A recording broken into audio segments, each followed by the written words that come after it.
Chapter 712. Who was this hero from China?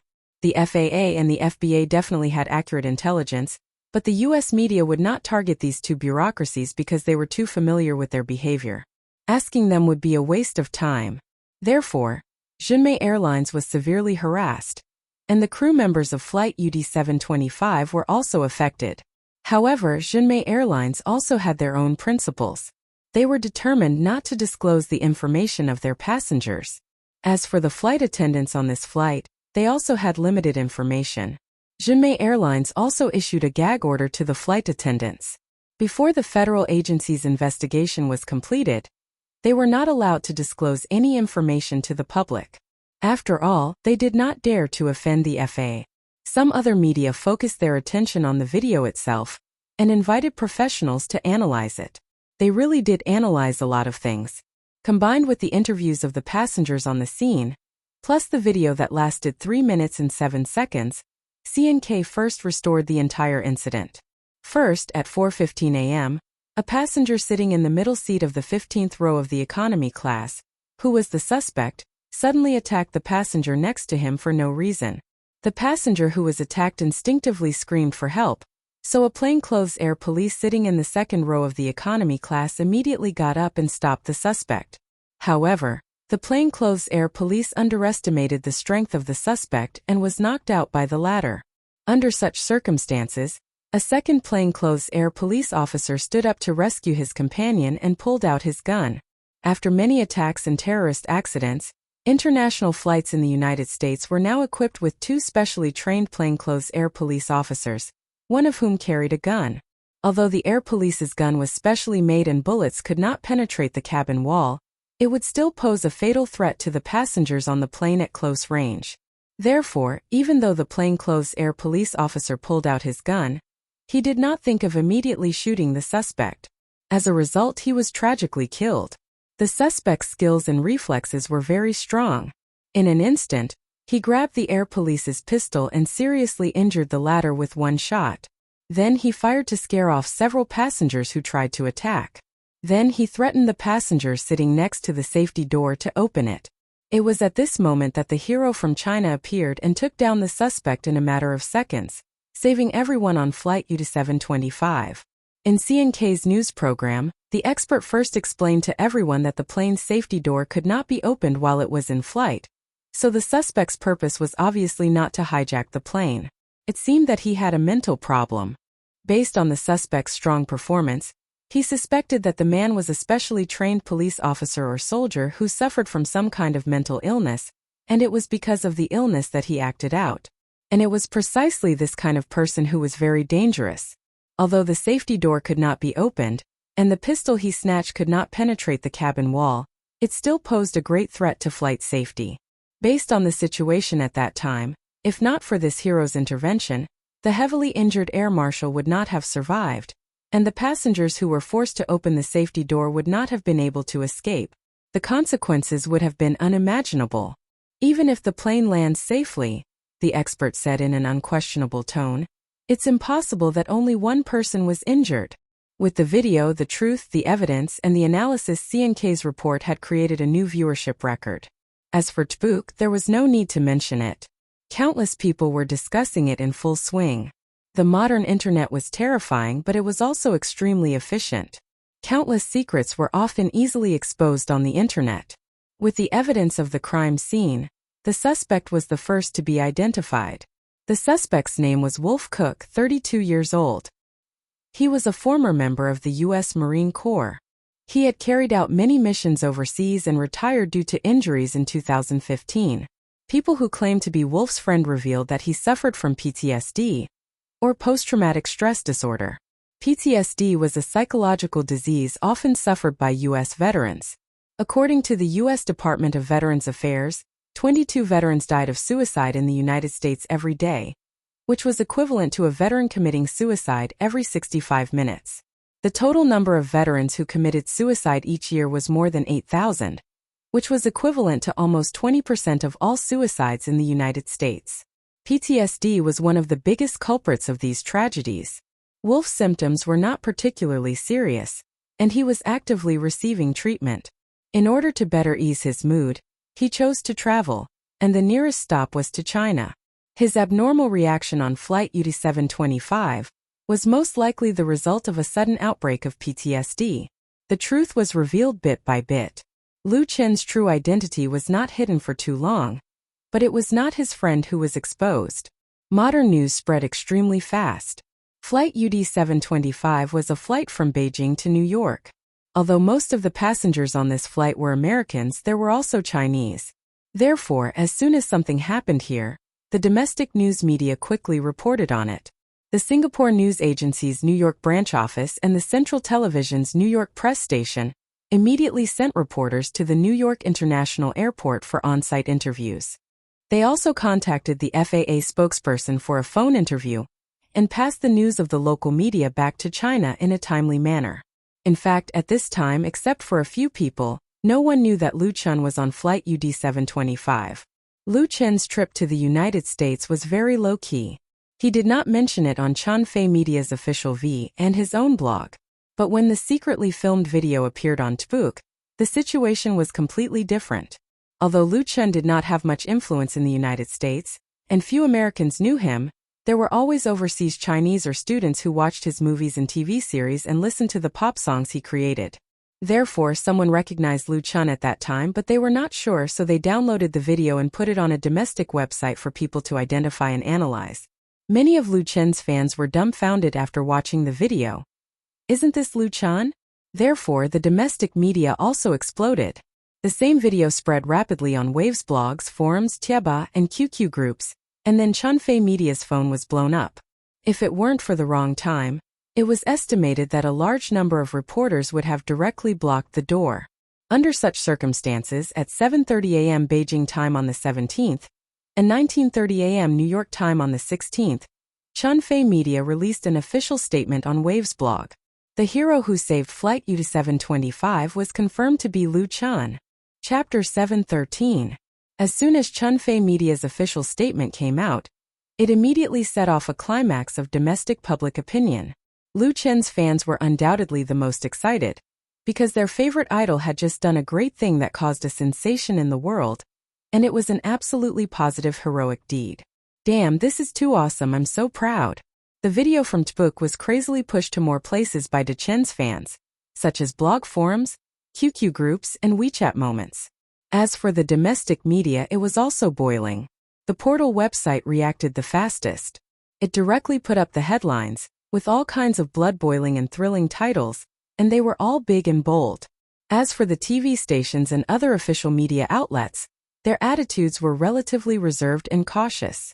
However, the big TV stations had to pay attention to the direction of public opinion. The small local TV stations were much less principled and directly broadcasted the 3-minute video from their morning news programs. This time, many ordinary people who didn't go online saw it, and they were all shocked and amazed. To be honest, even when Lu Chen's fans saw the video for the first time, they felt unbelievable.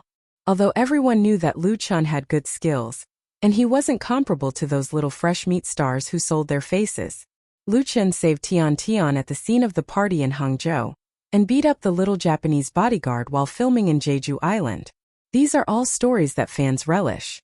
But this time the situation was completely different. First of all, on an international flight, he faced a strong man with a deadly weapon, and it was said that he was a member of the U.S. Marine Corps. That was a real elite. No matter how high one's martial arts was, they would still be afraid of a kitchen knife. Everyone knew that flesh and blood couldn't fight against guns at all. This was the real world, not the fantasy plane in YY novels. Didn't you see the passengers in the cabin being silent under the threat of a small pistol? No one resisted at all. And at the most critical moment, Lu Chen resolutely stepped forward and faced the muzzle of the gun. What kind of courage and boldness did this take? Lu Chen wasn't a barefooted desperado. He was able to do such a move, and it was by no means a hothead. He succeeded. Not only did he dodge the incoming bullets, but he also defeated his powerful opponent in one fell swoop, turning the tide. How could such an idol not be loved and worshipped? The only regrettable thing for fans was that, until now, apart from the official statement of Chunfei Media, the well-deserved leading actor Lu Chen has not made a sound. The latest blog post on his blog was posted the day before yesterday. As a result, countless fans swarmed into Lu Chen's blog and started a general discussion in his comment section.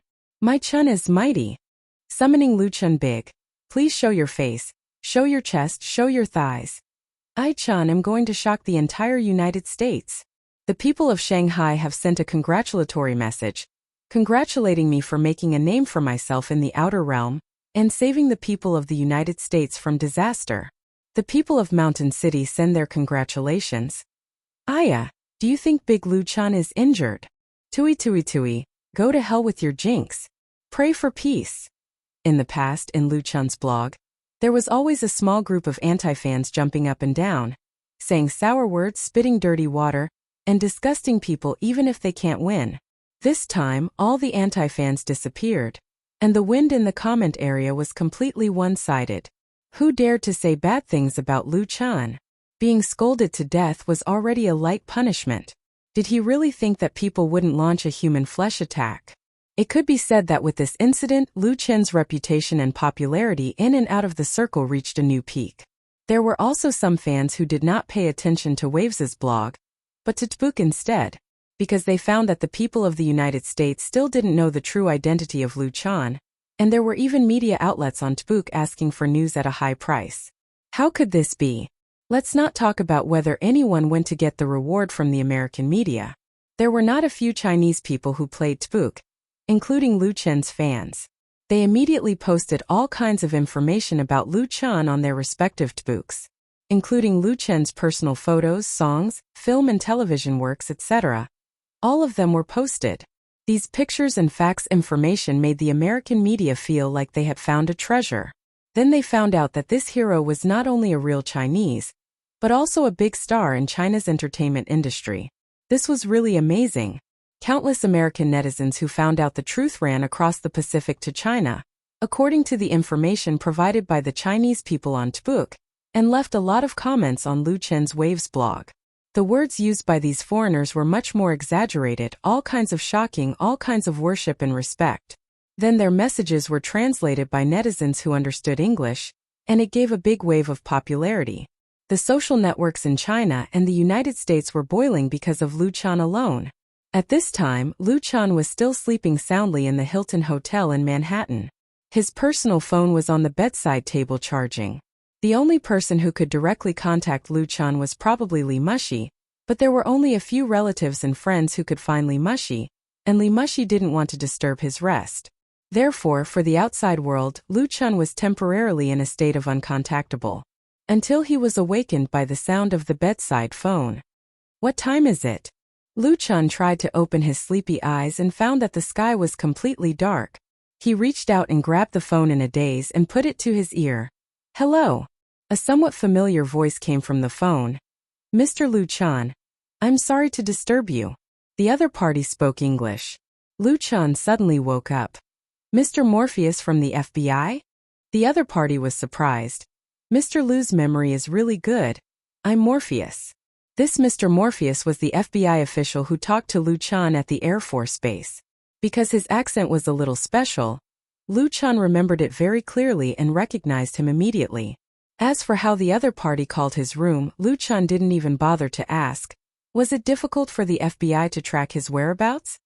"Hello, Mr. Morpheus, what can I do for you?" Morpheus smiled and said, "Mr. Lu, you're now a hero in the news and social media. Here's the thing, we in the FAA will hold a press conference tomorrow morning at 9 o'clock, mainly to explain the truth of the UD-725 incident to the public. We hope you can also attend." Lu Chun thought about it and felt that there was no harm in this matter, so he said, "No problem." Morpheus was very happy. "That's good, we'll send someone to pick you up tomorrow morning also.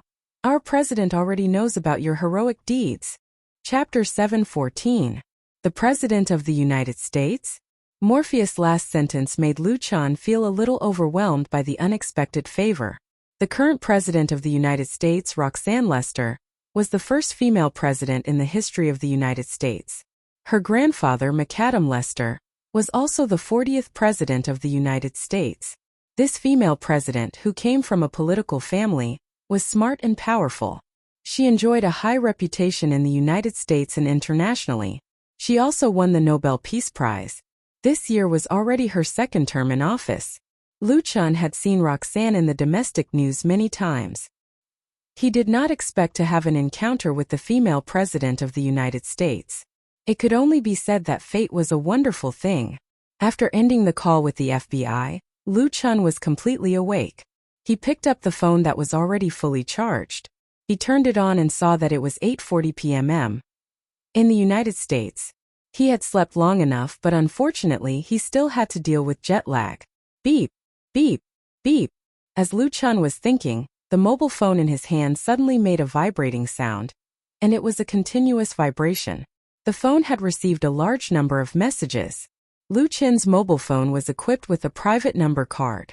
In the address book, other than family members, there were also friends. Only the phone on the address book list could make calls, including short messages. The number of messages was very surprising. He skimmed through them and found that almost everyone had called him and sent him a different number of messages. It seemed like things were getting out of hand. Lu Chun hurriedly called his mother, sister, and girlfriend. He told them that he was staying in the hotel safely and told them not to worry about him. He would return to China soon. At this time, Lu Chun found out that someone had released a video of him on the flight on the internet. It was because the video was uploaded to China that he was recognized. At present, his identity had been completely exposed. Lu Chun was mentally prepared for this. Anyway, even if he did not expose it today, he would not be able to hide it from the press conference tomorrow. It was just a matter of time. He spoke to Chun Fei for the longest time. First he asked about the situation in China. Then, Lu Chun persuaded his girlfriend to give up the idea of coming to the United States in person. Until the doorbell rang. After informing Chun Fei, he hung up the phone and ran out to open the door. It was Li Mushi who appeared at the door, followed by a hotel waiter who was pushing a dining cart. "Are you awake?" Li Mushi chuckled. "I originally wanted to treat you to a feast tonight, but I know that you must be very busy right now. You don't even have time to answer my call, right? So I asked the hotel to send dinner up." Lu Chun was really hungry. He smiled and said, "Thank you so much." The waiter pushed the dining cart in and skillfully placed the exquisite dishes on the dining table in the suite. Finally, he put flowers and candles on the table. Li Mushi took out a tip and sent the waiter away. Then she sat at the table with Lu Chun. Lu Chun didn't stand on ceremony. He picked up his knife and fork and started eating heartily. Li Mushi had already had her dinner. She poured herself a glass of red wine and slowly sipped it in her hand. She looked at Lu Chun unscrupulously with a pair of charming eyes. Although the two sides were already very familiar with each other, Li Mushi's eyes still made Lu Chun feel creepy. He couldn't help but ask, "Sister Mushi, why are you looking at me like this? Don't you recognize me?" Li Mushi chuckled, put down her glass and said, "I don't recognize you a little. I didn't expect you to become a hero of the Americans. Why are you so bold? Are you really not afraid?" Lu Chun said frankly, "It's definitely a lie to say that I'm not afraid at all. But at the time someone had to stand up and stop him. Otherwise, the situation would be unpredictable. And I was also on this flight. If something happened, I couldn't escape. I had no choice. To be honest, the situation at that time was really too dangerous. Even if his reaction was half a second slower, the result was likely to be death on the plane. Now that he thought about it, he was still a little scared. But if Lu Chun had to do it all over again, he would still choose to take the risk without hesitation. Li Mushi looked at Lu Chun in a daze. There was a complicated look in her eyes. There was something that was a little unclear. After a moment, she hurriedly avoided Lu Chun's puzzled eyes. Probably because of the red wine, her face was faintly flushed. She hurriedly got up and said, "I'm a little drunk. I'll go back to my room to rest first." Lu Chun was a little puzzled. The Li Mushi in front of him was not like her usual appearance. She was a lot more feminine, and she was even hesitating when she spoke. But he didn't think too much about it. He got up and said, "I'll walk you out. By the way." Lu Chun briefly told Li Mushi about the FBI informing him to attend the press conference tomorrow. Li Mushi said without hesitation, "I'll go with you." Lu Chun nodded and said, "Okay." He walked Li Mushi out of the room and then came back to finish the late dinner. In the middle, Lu Chun received a call from Liao Jia. "You're so awesome." Liao Jia shouted on the phone. "I've watched your video 3 times. I didn't expect you to be so awesome." Lu Chun said with a smile, "In fact, it's also luck. It's hard to say if I repeat it again." "You don't need to be modest," Liao Jia said. "To be honest, I've only admired one person in my life. You're the second one." Lu Chun didn't need to ask to know that the person who made Liao Jia admire was Gao Yi, the lead singer and soul of the band Black Raven. Gao Yi was Liao Jia's music and spiritual mentor. Even though the latter had passed away many years ago, he had never forgotten her. Lu Chun really felt very honored to be able to stand shoulder to shoulder with Gao Yi in Liao Jia's heart. After chatting with Liao Jia for a while, he just hung up the phone, but it rang again in less than half a minute. There was no way he could continue eating this meal. Lu Chun had no choice but to answer again. This time it was Mu Xiaochu who called him. After answering 7 or 8 calls in total, Lu Chun finally finished his dinner. He used the hotel's internal line to inform the front desk to clean up and took out his laptop to go online. As soon as he logged into the Waves blog account, Lu Chun was shocked. News is too scary. Regardless of this, Lu Chun turned over the video. After watching the video from a third party's point of view, he felt admiration for the daring photographer. This guy was really not afraid of death. He dared to take photos of the assailant and was not afraid of being shot. After thinking about it, Lu Chun picked up his mobile phone and walked to the window. He took a few photos of the brightly lit Manhattan Island outside. Then he edited and posted his first blog post since arriving in the United States on the computer. It was to tell everyone, especially his fans, that he was safe. Chapter 7:15. Thank you very much for your concern. Everything is fine at the moment. This was Lu Chun's latest blog post on the Waves blog. The content was very simple, which was to report that he was safe, and then attached a photo of the night view of Manhattan Island that had just been taken. The time he posted the blog post was at 21:55 p.m. on the 16th in New York, and it was 9:55 a.m. on the 17th in Beijing. Therefore, this blog post was like a stone thrown into a pool, and it immediately aroused a huge response. "Haha, my prayers have been answered. Lu Chun, big almighty, I have watched your video 10 times. It's so good. In the Waves blog, I only admire the blogger. Is this in Manhattan? The night view is so beautiful. My heart aches for Chun. Remember to rest well." Everyone was very worried. Now we can finally rest assured. Rest assured +1. The response of the fans was naturally extremely enthusiastic. Now, half of the hot search terms on the front page of the Waves blog were related to Lu Chun. It was really hot. Then, as soon as Lu Chun's blog post was posted, many people in the circle who didn't know each other commented and replied one after another, sending piles of blessings and praises. Some were sincere, and some were completely trying to gain popularity. The entire Waves blog was boiling again because of Lu Chun. The main reason was that this incident was too special. The UD-725 flight incident was currently the hottest focus of Tbuk. Countless American media and people had praised Lu Chun as a hero.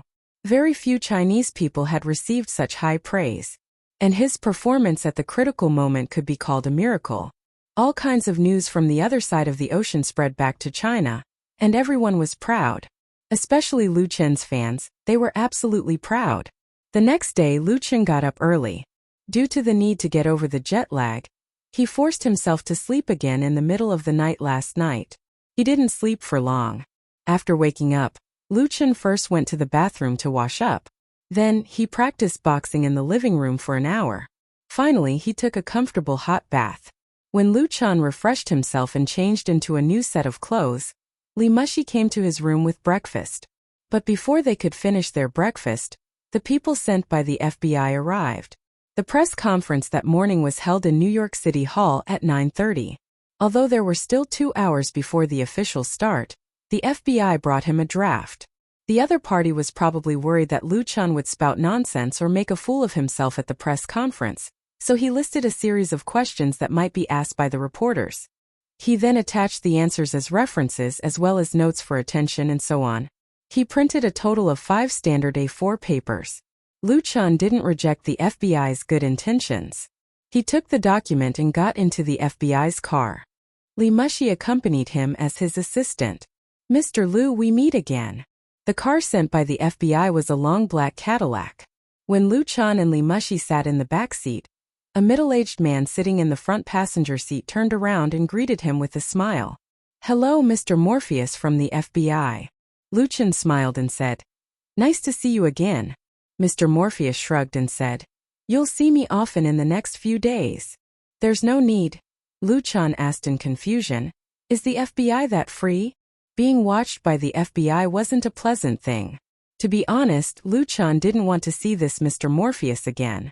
Morpheus said, "Ensuring your safety in the United States is my current job. I hope you can understand." Li Muxi was sensitive. "You're saying that Liu Chan might be in danger?" Her English was much better than Liu Chen's, and she even had a New York accent.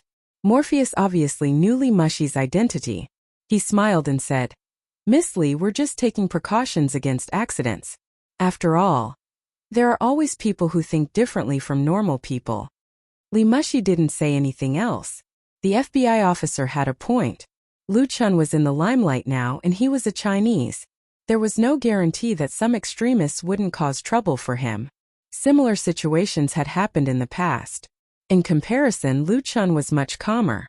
He wouldn't be staying in the United States for long anyway. The Cadillac blended into the traffic and soon arrived at New York City Hall. New York City Hall was located in the middle of City Hall Park, in the downtown area of Lower Manhattan. It was the oldest city hall in the United States still in use. It was built in the early 19th century and was a National Historic Building. The rotunda of New York City Hall was also one of New York's landmarks.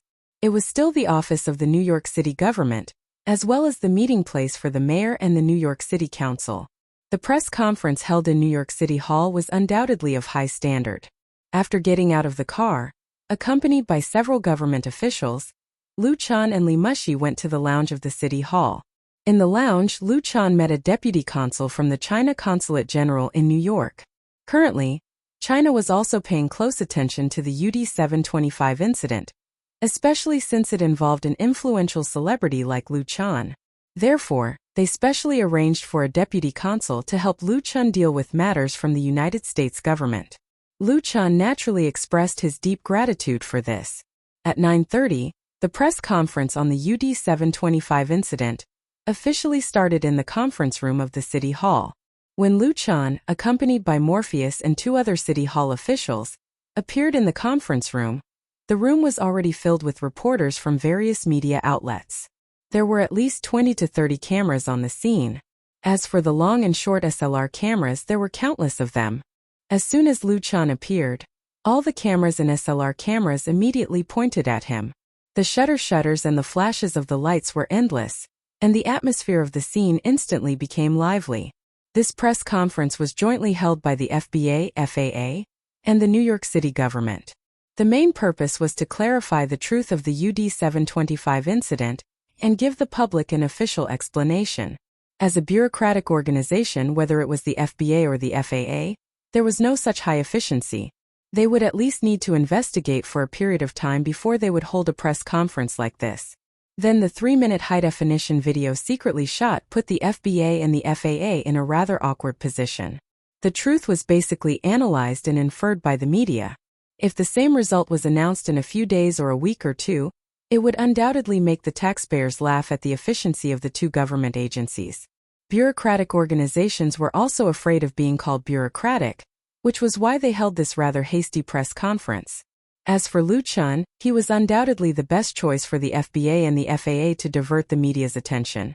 Chapter 7:16. Two microphones were placed on a long table covered with dark green flannel, and a huge American flag was hung on the wall behind it. 3 officials from the FBI, FAA, and New York City were sitting upright in suits with serious expressions on their faces. After a brief introduction by the host, the press conference began. First, the FAA official reported the details of the incident on Flight UD 725. In fact, everyone already knew what happened, but the FAA official added some unknown details to his statement. After the FAA official finished, the FBI official announced the preliminary results of the investigation. Again, there was nothing new. The results of the investigation were basically the same as the media's analysis. The suspect was Wolf Cook, 32 years old, a former member of the U.S. Marine Corps with the rank of sergeant. Wolf Cook participated in many overseas missions for the U.S. military and was a recipient of the Distinguished Service Medal. He retired in 2015 due to injuries. As the media revealed, Wolf suffered from PTSD, which was an important reason for his retirement. The former member of the Marine Corps returned from a trip to China, but his PTSD acted up on the plane. He mistakenly thought that he was being hijacked and attacked by the enemy, so he lost his mind and made a huge mistake. Now, he had completely calmed down and was extremely regretful of his mistake.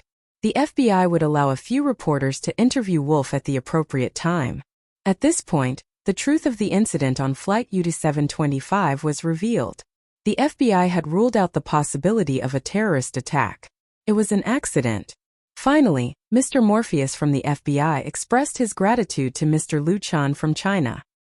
He thanked the latter for his great courage to save more than 400 passengers on Flight UD-725 and prevent a tragedy from happening.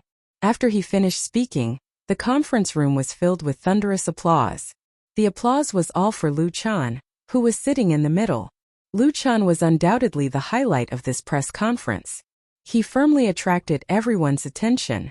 Most of the people present knew Lu Chan from the 3-minute video. However, the video was shot in the cabin, and it was secretly taken.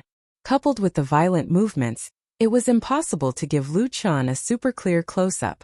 Therefore, now that he saw her face to face, the feeling was greatly different. Even a biased reporter couldn't find fault with Lu Chan's appearance.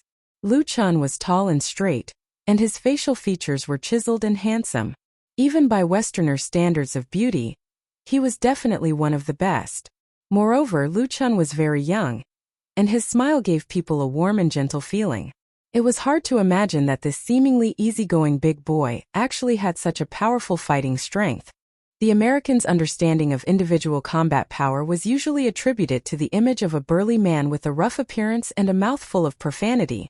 The template characters in Hollywood blockbusters. Lu Chan really subverted their common sense.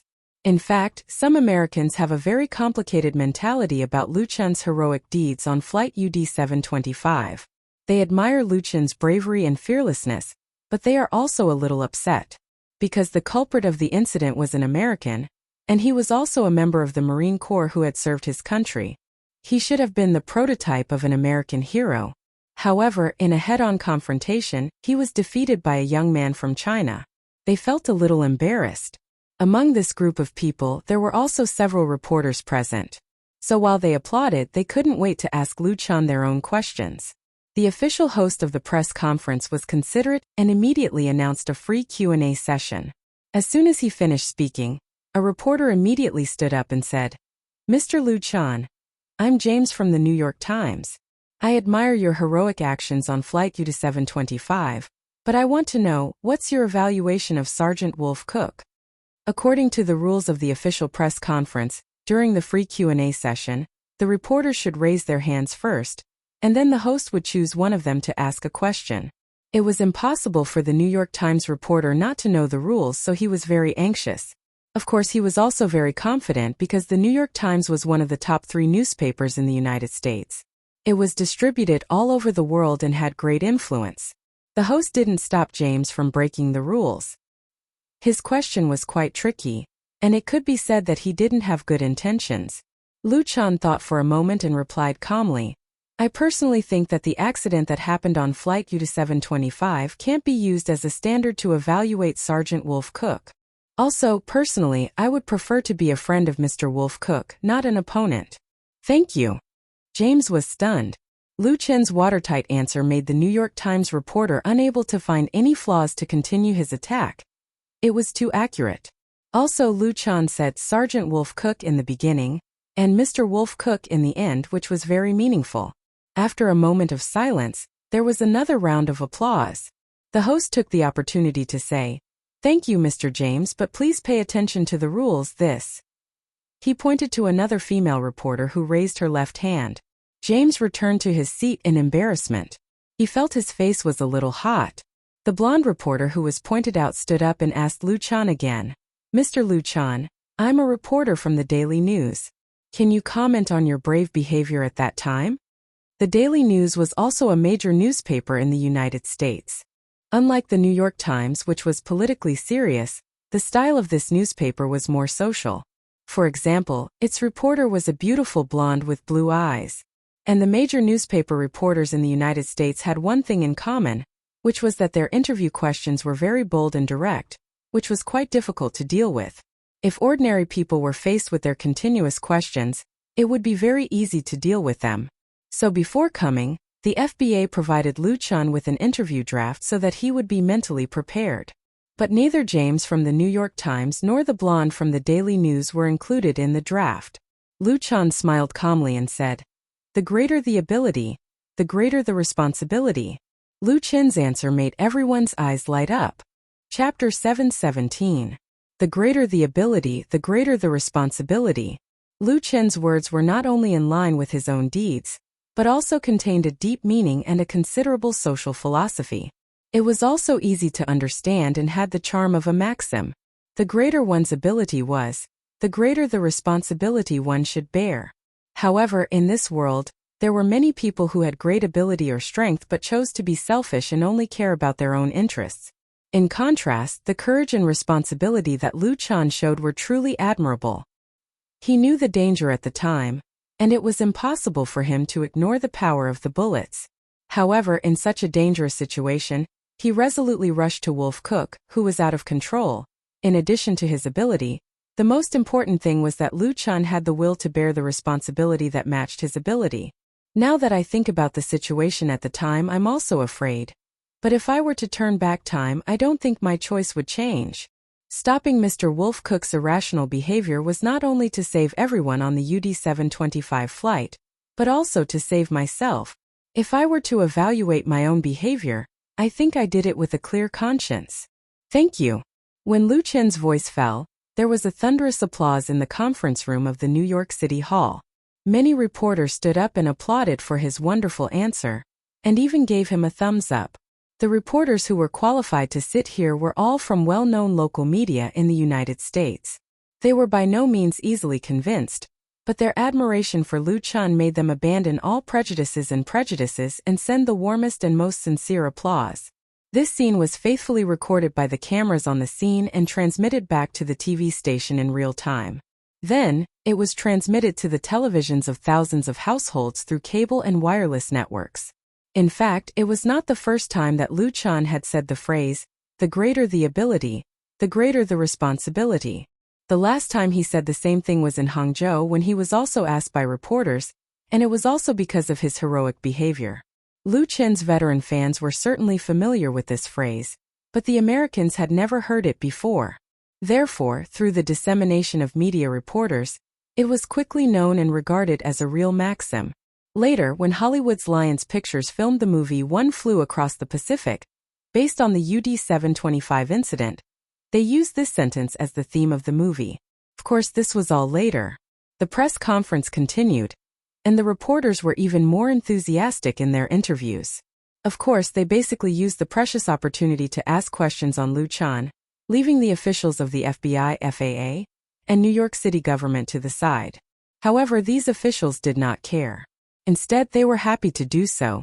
They relaxed and happily watched Lu Chun communicate with the reporters. A reporter asked, "Mr. Lu Chun, did you come to the United States this time for tourism or to seek career development?" According to the revelations on the internet, the reporters present knew that Lu Chun was not an ordinary person, but a big star in the Chinese entertainment industry. He had released albums, made movies and TV, and had a high popularity in China.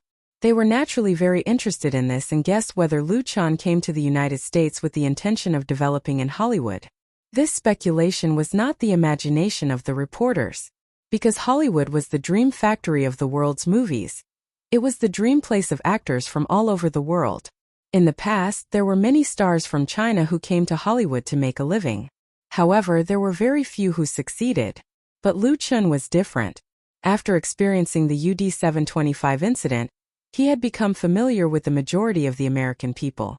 It was equivalent to holding a VIP ticket to Hollywood, and he was qualified to knock on the door of any American film company.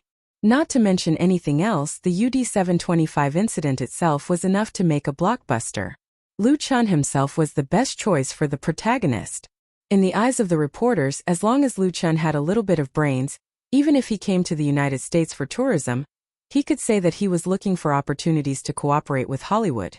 Then, there would definitely be a lot of film companies coming to him to give him the opportunity.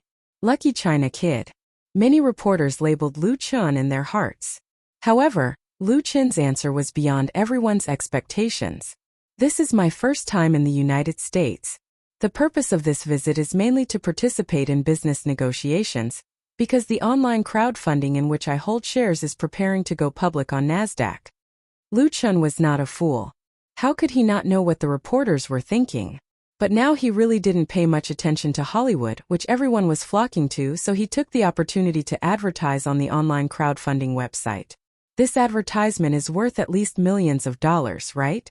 The reporter who asked the question was stunned and asked incredulously, "Are you a shareholder of the online crowdfunding website?" The online crowdfunding website first appeared in China, but after Li Mushi accepted it, she quickly pushed the online crowdfunding website to the world, establishing branches in the United States and Europe, and vigorously promoting the online crowdfunding model.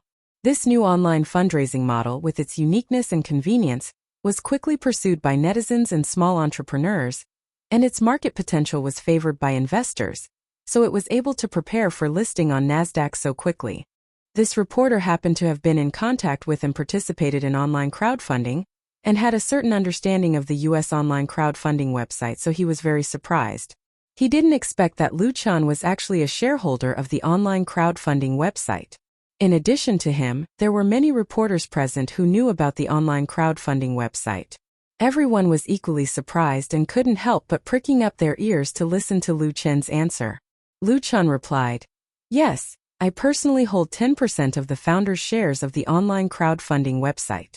Since he had advertised for the online crowdfunding website, he might as well make it bigger. He was not afraid of exposing his details, because once the online crowdfunding website went public, the shareholder information would be made public to all investors, and it would be impossible to hide it. Founder's shares. The reporter was stunned. "Are you the founder of the online crowdfunding website?" Liu Chun nodded with a smile. The audience suddenly burst into an uproar. This is too Hollywood. Liu Chun is from the mysterious eastern country China. He is tall, handsome, young and handsome. He is a well-known film, television and singer star in China, and has extraordinary skills and courage. He has just become a hero in the minds of the American people. Apart from his skin color, he is already the template of a Hollywood protagonist. Now he is said to be a founding shareholder of an internet company with infinite potential, and about to go public. He is simply the protagonist of the protagonist. The reporters suddenly found that there was so much more to write when they went back. What else is there? Liu Chun is simply a deeply buried treasure house. The more he excavates, the more treasures are revealed. Almost all the reporters raised their hands again. Chapter 718. The press conference on Flight UD725, held in New York City Hall, lasted for 2 hours. Liu Chun was undoubtedly the real focus of attention. Later, it almost became his exclusive interview. If the host hadn't announced the end of the interview in time, perhaps the reporters would have continued to ask questions. And the final climax of this press conference appeared near the end. New York City Mayor Middleton Fergus actually appeared in the conference room. He came to give Liu Chun a very special reward: the Certificate of New York City Honorary Citizen.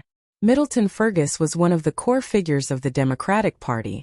It was said that at the age of 55, he intended to run for the next U.S. president and enjoyed a high political reputation in the U.S. The arrival of the thin, gray-haired mayor of New York City was surprising, and the honorary certificate he personally awarded to Liu Chun was undoubtedly another surprise. The title of New York City Honorary Citizen was not so easy to obtain. It had to be awarded to foreigners who had made great contributions to New York and had considerable social influence. Generally speaking, the award of New York City Honorary Citizen needed to be approved by the City Council. Even if Liu Chun was eligible to receive this honor, it needed a series of procedures from the City Hall to complete it. However, during the term of the Mayor of New York City, there were 2 direct awards. The honorary citizen that Lu Chan received was one of the awards held by Middleton Fergus. This was rarer than being approved by the city council, so it inevitably caused a sensation at the scene. New York City honorary citizen not only represented an honor. With this status, foreigners could enjoy a lot of benefits, such as entry and exit of New York, residence time, work permits, etc. It would be very convenient to apply for U.S. citizenship. Lu Chan was not the first Chinese person to receive the title of New York City honorary citizen, but it was definitely the first in the domestic entertainment industry. It was undoubtedly a commendable honor. After Mayor Middleton awarded the certificate to Lu Chan, he chatted with him cordially and took a photo with him. At this point, the press conference was truly over. Back in the lounge, Lu Chan's forehead was covered with fine sweat. These media reporters were much more difficult to deal with than domestic entertainment reporters, and many of the questions were quite tricky. He had to deal with them to avoid being caught by the loopholes in his words. Your performance can be said to be perfect. Li Mushi gave him a thumbs up. To be honest, I admire you very much. Li Mushi watched the entire press conference as Lu Chen's assistant. She was impressed by Lu Chen's performance. American reporters weren't easy to mess with. To be able to persist for such a long time, and not make any mistakes after being asked so many questions, he was really extraordinary. Lu Chan smiled bitterly and said, "To be honest, if this continues, I won't be able to hold on much longer." Li Mushi smiled and said, "Then let's go back. Have a good rest. The negotiation with those people on Wall Street can be postponed for a few days. I believe they won't have any objections." This time, Lu Chan has also given a wave of beautiful advertising publicity to the online crowdfunding website. When the news is broadcast, it will inevitably let more people know about the online crowdfunding website. Big will undoubtedly increase the online crowdfunding website's chips to be listed on NASDAQ. Nowadays, Lu Chan, in the eyes of the Americans, has a heroic aura, and his favorability is max. He appeared in the public eye as the founder of the crowdfunding website, and the publicity effect is really stronger than any advertisement. Tien. When Lu Chan specifically mentioned the online crowdfunding website, Li Mushi simply wanted to hug him and kiss him hard. She has more confidence to negotiate with the vampires on Wall Street. The two returned to the Hilton Hotel together. Lunch was treated by Li Mushi in the luxury restaurant of the Hilton Hotel, and Wang Yan was also there. Until now, Wang Yan has finally recovered from her state of panic. Since arriving in New York, she has been in touch with her relatives and friends in China. The taste of experiencing a life-and-death crisis is really hard to describe in words. Just after lunch, Li Mushi received a phone call. She chatted with the other party in English for a few minutes, then hung up and looked at Lu Chan with a strange look. Lu Chan couldn't help touching his face and asked, "What's wrong?" Li Mushi's eyes seemed to have a flower on his face. Li Mushi asked very seriously, "Do you know who called me just now?" Lu Chan was speechless. "How would I know?" Li Mushi showed a proud smile. "It's Irene Christian's assistant." Before Lu Chan could react, Wang Yan was shocked first. "Irene Christian? No way." Lu Chan also remembered who this Irene Christian was. She is the queen of the American talk show. Irene's talk show is the ace program of New York TV in the United States. Since it began broadcasting in 1997, it has maintained the #1 ratings of the same type of program for 20 years. It is also the longest-running daytime TV talk show in the history of the United States. In the United States, this program has an audience of more than 30 million people every week. It is broadcast in more than 100 countries and regions overseas. It is known as the most watched talk show in the history of TV. It has won 35 Emmy Awards and has a great influence.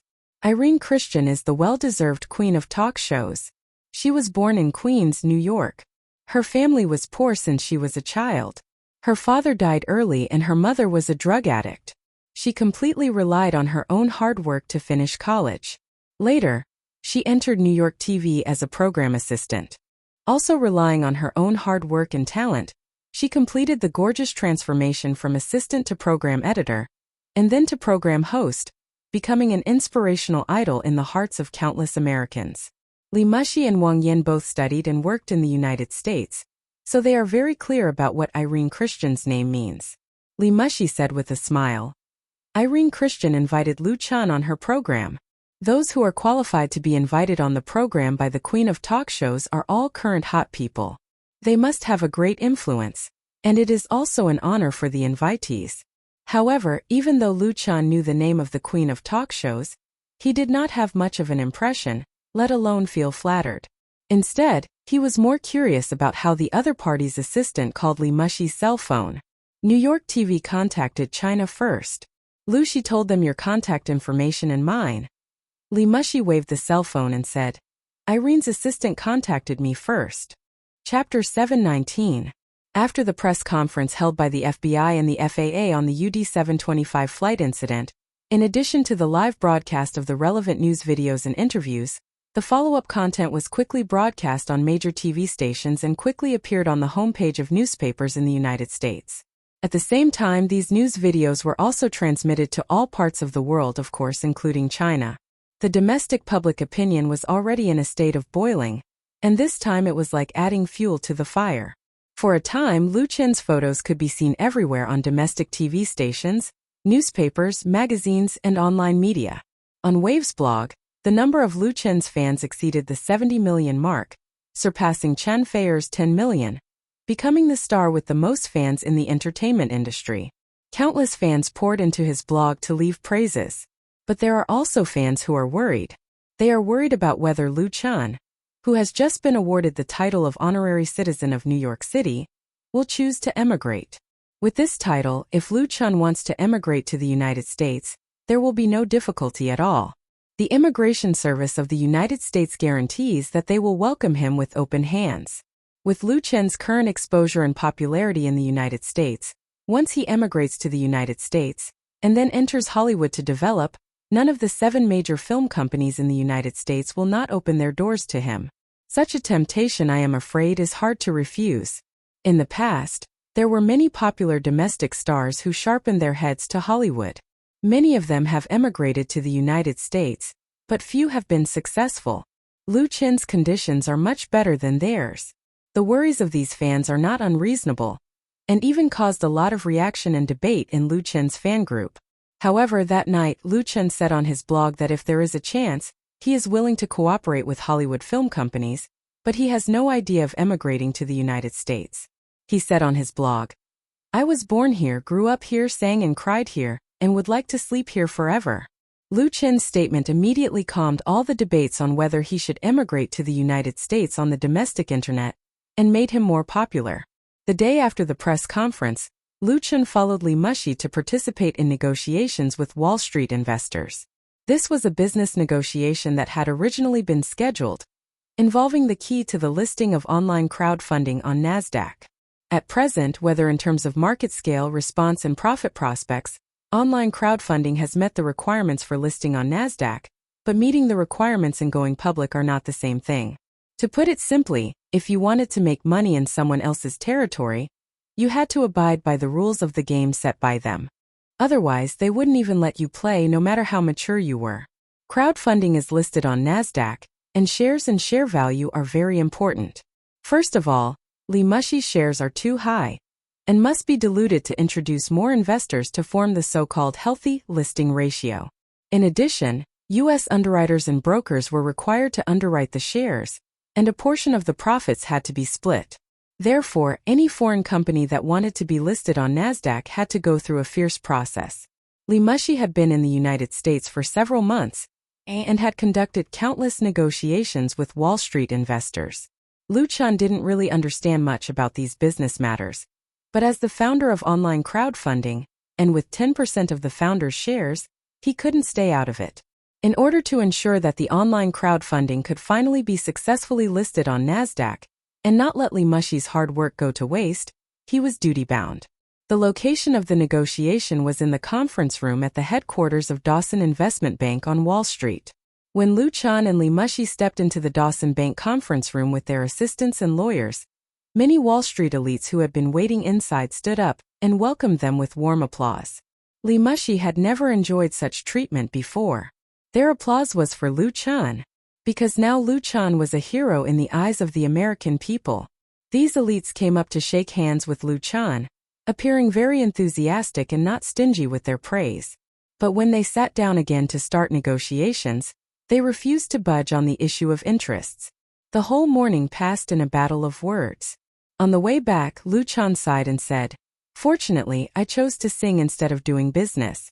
Otherwise, negotiating with these people would be exhausting." Lu Chan was absolutely sincere.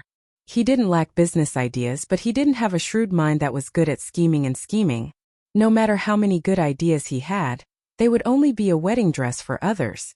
During the whole negotiation process in the morning, Lu Chan basically listened. When it came to his own interests, it was up to Wang Yan to negotiate. He was completely a symbolic existence. Lu Chan didn't think there was anything wrong with this. If he went to negotiate by himself, it was estimated that he would be gnawed clean by these Wall Street elites in the end. Li Mushi said with a smile, "There's been a big breakthrough this time, and you've contributed to it?" The key to the breakthrough was yesterday's press conference. Lu Chan really made a good advertisement for the online crowdfunding, which greatly enhanced the popularity of the online crowdfunding and added chips to today's negotiations. So Li Mushi was in a very relaxed mood. She answered a phone call in the car, hung up after a few words, and then said to Lu Chan, "I still have something to do. I'll take you to the hotel gate. Can you solve your lunch by yourself? Wang Yan also needs to come with me." Lu Chan didn't think too much about it and said, "No problem. If there's anything, we'll contact each other by phone." At the entrance of the Hilton Hotel, Li Mushi put Lu Chan down by himself. When she said goodbye, she smiled mysteriously and said, "Then you should pay attention to your health. Don't work too hard." Lu Chan nodded, a little puzzled, but soon he knew what was going on.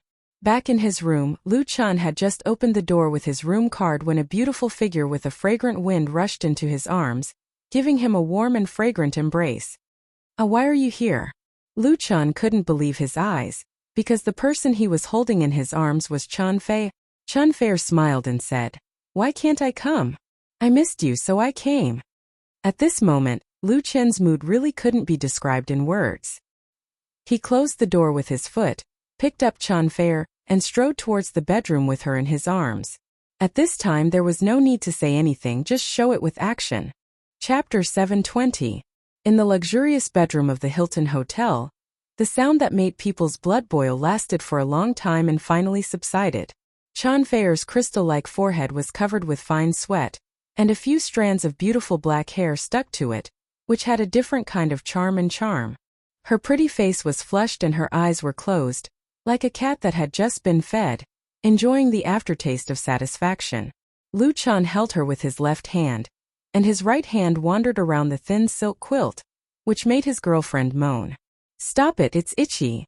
Lu Chan smiled, hugged her tighter and asked, "Did you collude with Li Mushi?" In the car on the way back to the hotel, Li Mushi was acting strange. She must have known in advance that Chan Fei would come. Otherwise, how could Chan Fei stay in the room and give him a big surprise? This business suite at the Hilton Hotel was booked by Li Mushi. Chan Fei said with a smile. "What do you mean collude? I didn't let Mushi tell you." Lu Chan said helplessly, "You came here like this. Huiro Studio is going to be shut down, right?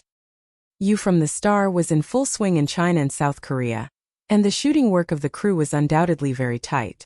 Before Lu Chan came to the United States, he negotiated with the director Fang Hui to modify the shooting plan so that he could squeeze out time.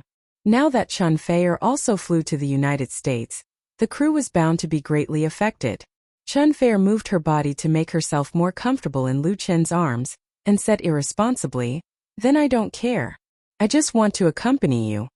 Lu Chan was moved and couldn't help but lower his head and kiss her on the cheek. "It's okay to stop.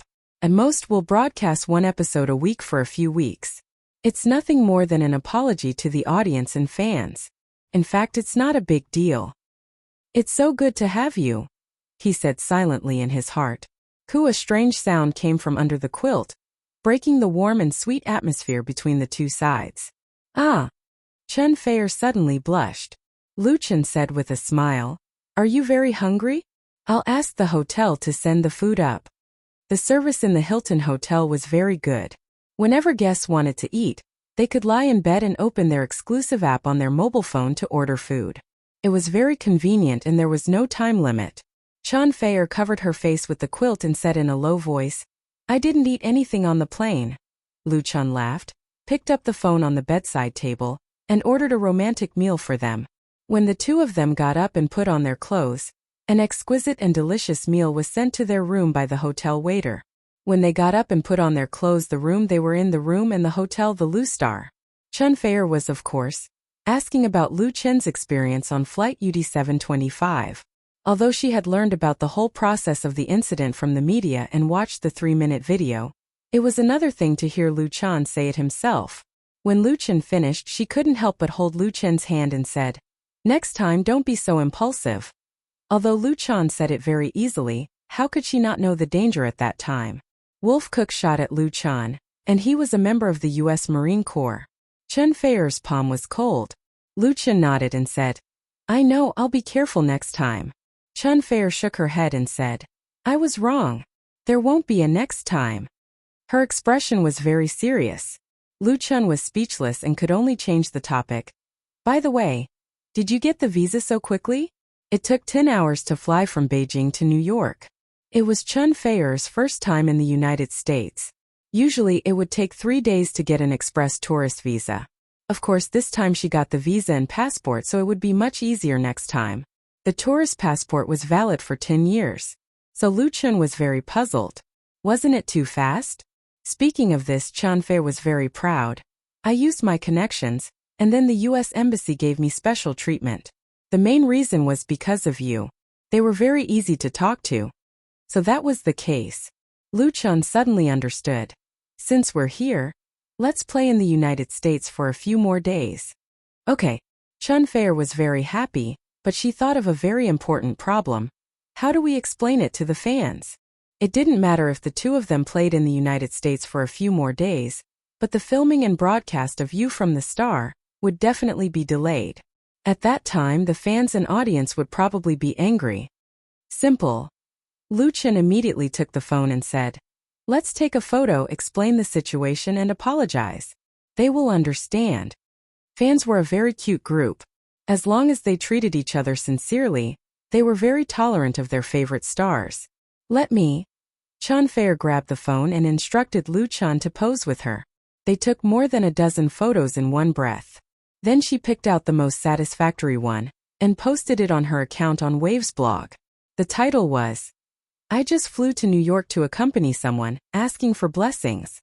As soon as Chun Fei's blog post was published, it immediately attracted the attention and comments of countless fans. "Ah, my Fei really flew to the United States. A candlelight dinner, so romantic. Big dog food was suddenly fed to me. I didn't even brush my teeth in the morning. Don't say anything, let's give it a like first. I guessed it a long time ago. Blessings." The fans naturally gave all kinds of likes and sent their blessings. Of course, there were also complaints of being fed dog food. Everyone was very surprised because Beijing and New York were separated by the ocean, and it would take more than 10 hours to fly there. It was really touching that Chun Fei ran to New York to accompany Lu Chen so quickly. Their blessings were also completely sincere. Looking at the entire domestic entertainment industry, it was really impossible to find a better celebrity couple than Lu Chen and Chun Fei. As fans, everyone also hoped that the two could be in love for a long time. It proved that true love was always there. Then Lu Chen followed up with a blog post, apologizing to all the fans and the audience of Xingyu. He said that due to personal reasons, there would be changes to the filming plan of Xingyu, and asked for everyone's understanding. In other words, the broadcast of the follow-up episodes of Xingyu would be delayed. But the fans overwhelmingly expressed their understanding. They wanted the two to have a good time in the United States and make up for it when they returned to China. The fans were actually very easy to talk to. The key was in their attitude. Some celebrities did not understand or did not care. They always treated their fans high and mighty, and as a result, there would not be many supporters left. In this regard, Lu Chen and Chun Fei did their best. After settling the fans, the two of them could have an unexpected sweet vacation in the United States. However, it was not like Lu Chen had nothing to do. Other than attending the business negotiations, he still had to participate in the recording of Irene's talk show. Chapter 721. On the second day Chun Fei arrived in New York. Lu Chen accompanied her to tour the most famous city in the world.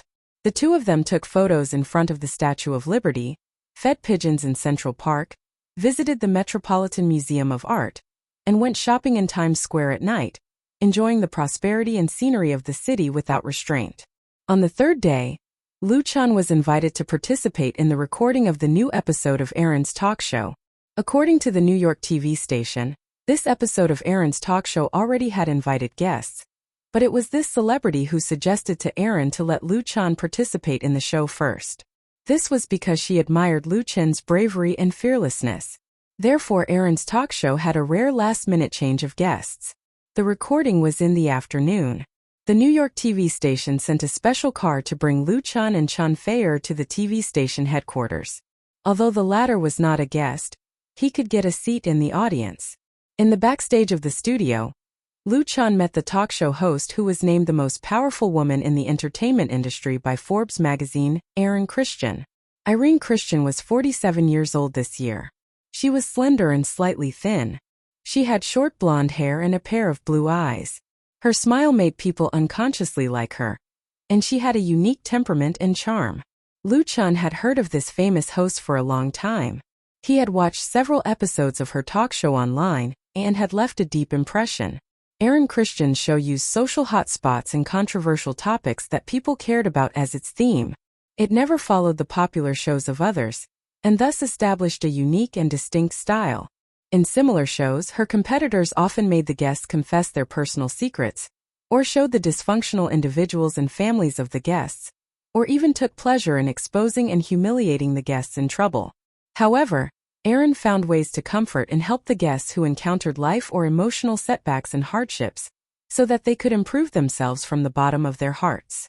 She dug a vent for the people who were suffering from mental torture, so that they could happily release their depression. This won her the respect of countless people. "Hello, Mr. Lu Chan." Irene extended her hand to Lu Chan.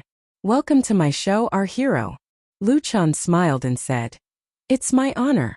I'm very happy to have the opportunity to participate in your show." He shook hands with Aaron and introduced Chan Fei-er. "This is my girlfriend, Chan Fei-er." Chan Fei-er smiled. "Hello, Ms. Irene. I'm a fan of yours." Aaron was pleasantly surprised. "Lu, you have an angel." She didn't shake hands with Chan Fei-er. Instead, she gave the latter a warm hug. She didn't hide her fondness for Chan Fei-er at all. "Miss Chan Fei-er, how about you and Mr. Lu appear on my show together?" In the New York television station, especially in the program with the highest ratings, Irene's talk show, Irene had supreme power. She could easily change the theme and content of the program, including the guests, as long as she thought it was necessary. Chan Fei-er hesitated for a moment and declined politely. "Thank you for your suggestion, but I think it's more appropriate for me to sit in the audience. Lu Chan should be the only guest protagonist." Irene wasn't displeased by Chan Fei-er's refusal. Instead, she praised, "You have the heart of an angel." If it were anyone else, they would probably be overjoyed. However, Chan Fei-er didn't want to take away Lu Chan's attention at this time. This showed her deep love for Lu Chan. Lu Chan held Chan Fei-er's hand. Before he could speak, Chan Fei-er shook her head gently and firmly. She knew what Lu Chan wanted to say.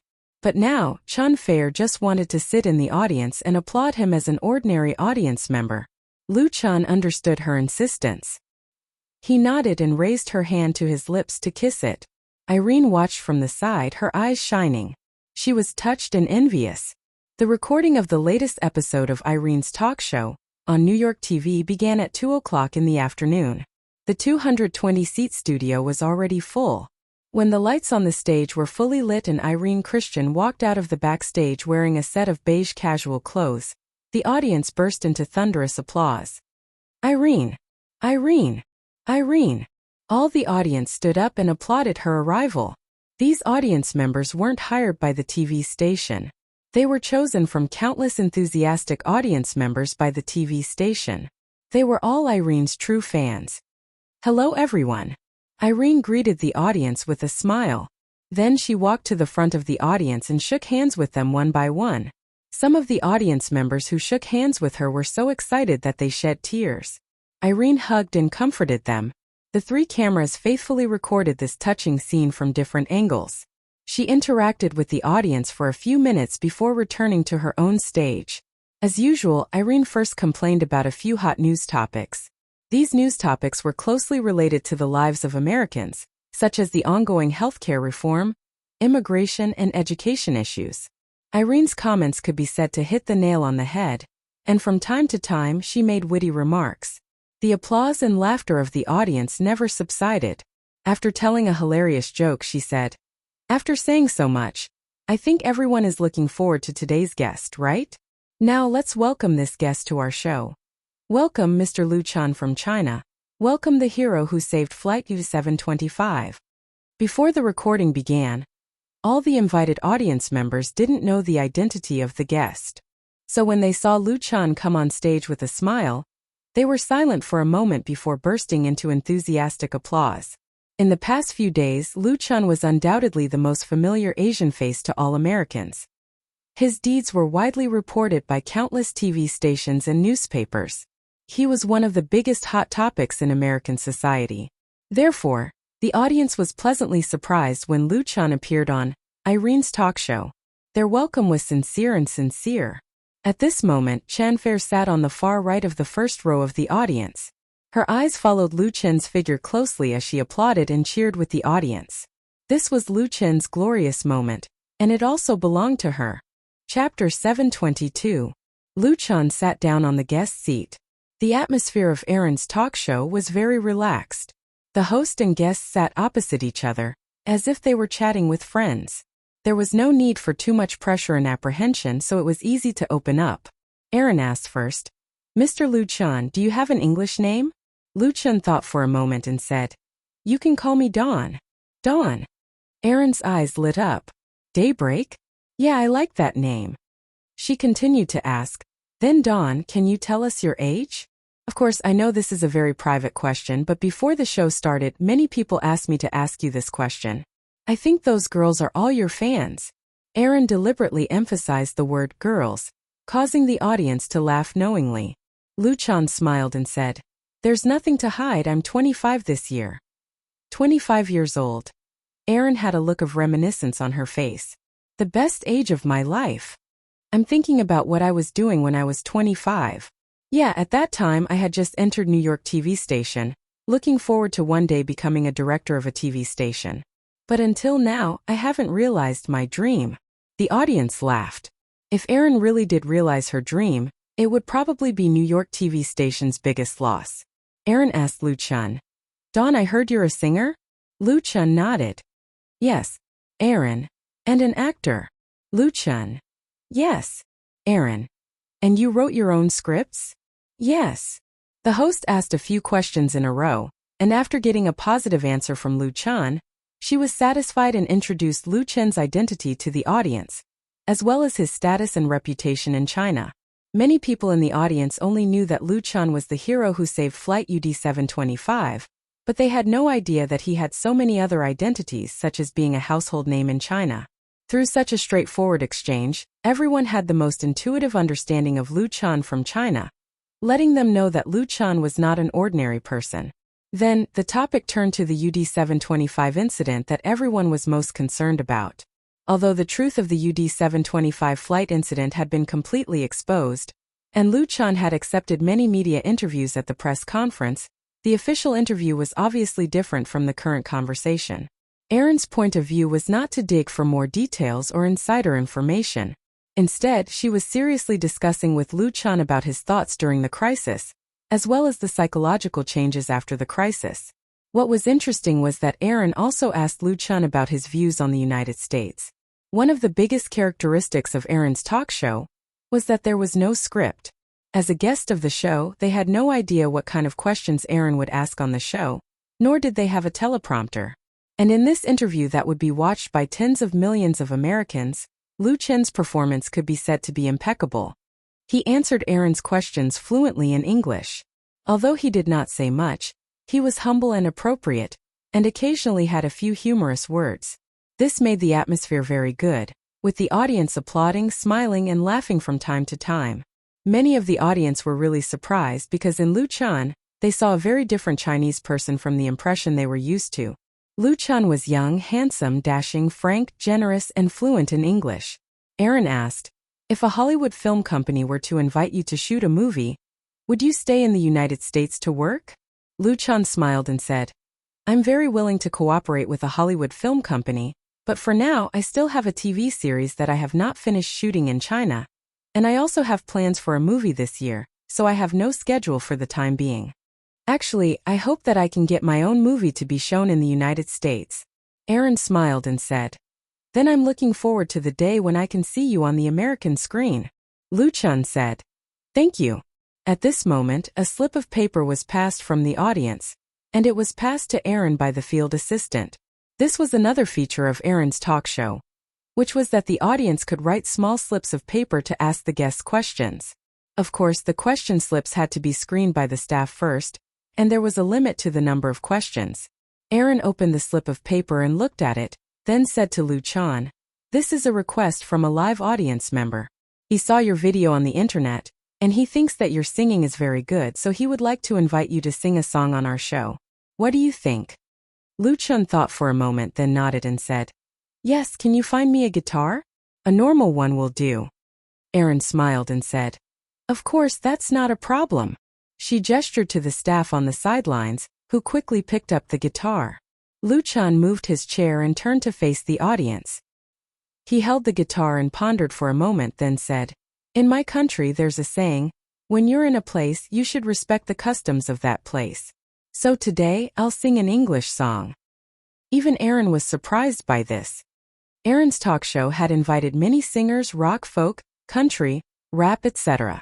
There was no lack of singers who would sing a song live. Aaron knew that Luchan was also a very good singer, but he was a Chinese. To choose to sing an English song on Aaron's talk show, and not his most familiar native language, it really required a lot of courage and confidence. Wasn't he afraid that he wouldn't sing well and be laughed at by others? But the experienced Aaron did not show any signs of abnormality.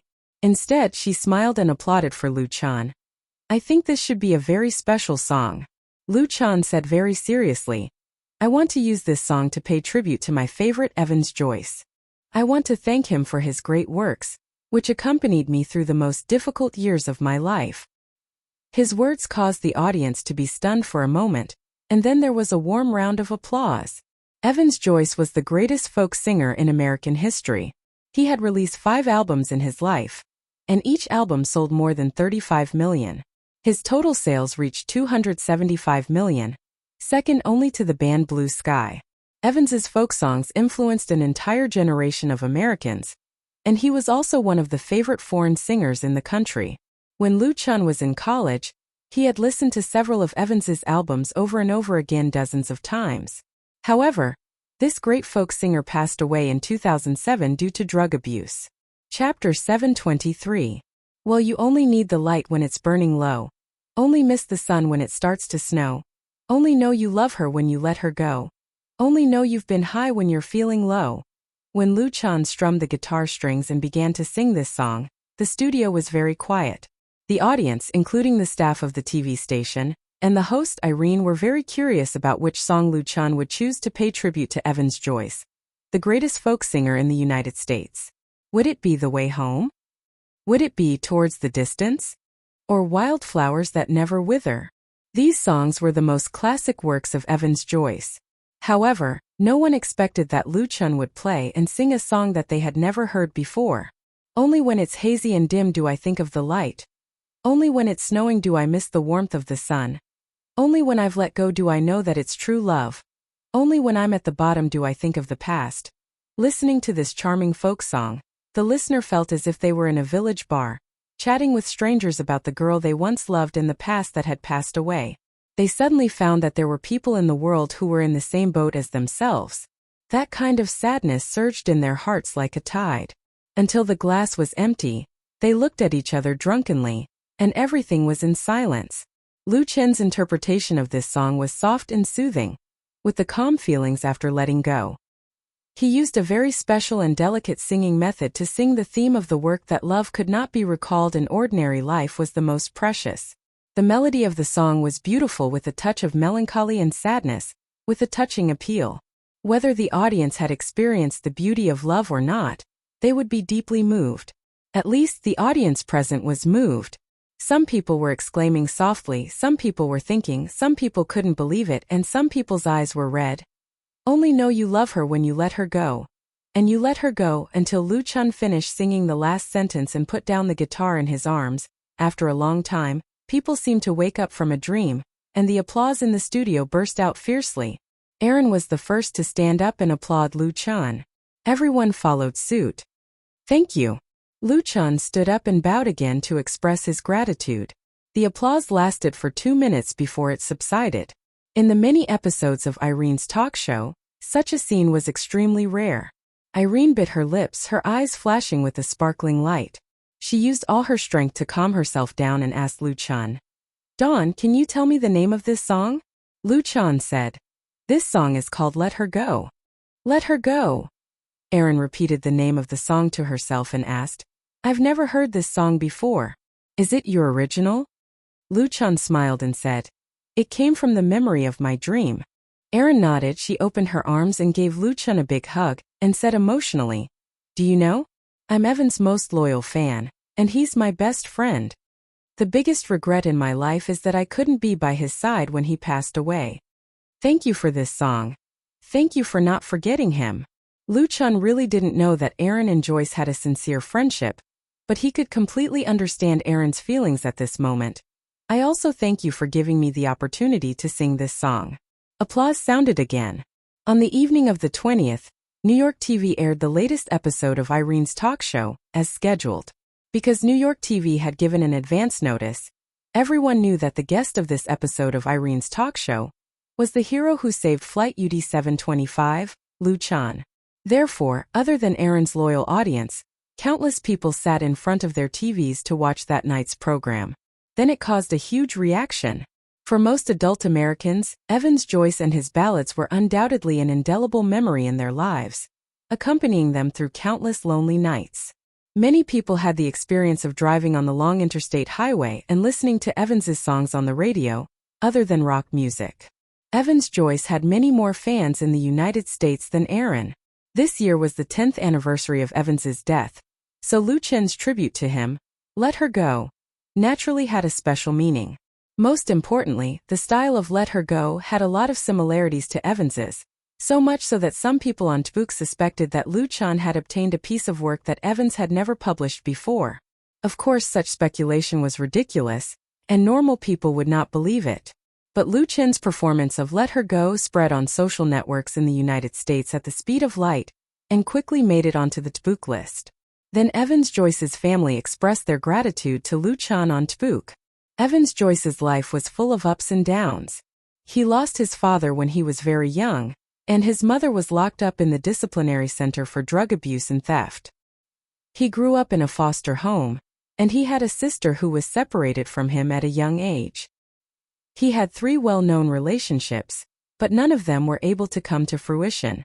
This was very deeply reflected in his songs, and it was also a painful memory in his life. The greatest folk singer in the history of the United States was unable to overcome himself and died of drug abuse. And Lu Chun's song, Let Her Go, undoubtedly awakened the fans' memories of Evans Joyce, as well as the sad and melancholy songs. In the latest episode of Irene's talk show, the scene of Irene holding Lu Chun with tears in her eyes after listening to this song also deeply touched the fans. Many singers in the American pop music industry have published articles in memory of Evans Joyce on their respective Audiobooks, and at the same time expressed their love for Let Her Go. Without any recommendation, Let Her Go reached number 3 on the radio airplay chart on the 22nd, and the 1st to 7th place were all classic songs by Evans Joyce. As a result, hundreds of TV stations, newspapers, and magazines sent invitations to Lu Chun for programs and interviews. Another Evans Joyce fan organization hoped that Lu Chun could attend the memorial event to be held in November. In addition, several Hollywood film companies and record companies have contacted Chimfei Media. However, Lu Chun had no time to care about these disturbances. He stayed in New York for 5 days. After participating in the last business negotiation, he flew to Los Angeles with Chimfei. Note: Let Her Go lyricist/composer. Passenger. An English song that I like very much. Chapter 724. After more than half a year of preparation, Coupled with more than 2 months of hard negotiations by Li Muxi in the United States, the obstacles to the online crowdfunding listing on Nasdaq have basically been cleared, and the registration and approval process is about to enter. As the price of listing, Li Muxi's shares will drop to 37.5%, and after listing, it will be further reduced to more than 30%. While Lu Chen's 10% shares will also drop to about 5%. However, once the online crowdfunding is successfully listed, Lu Chen's net worth will soar by tens of billions or even billions. After signing a contract memo, he confidently handed over the rest of the work to Wang Yan and Li Muxi, and took Chen Fei to Los Angeles from the east coast of the United States to the west coast. Los Angeles is located in the southwest of California, USA.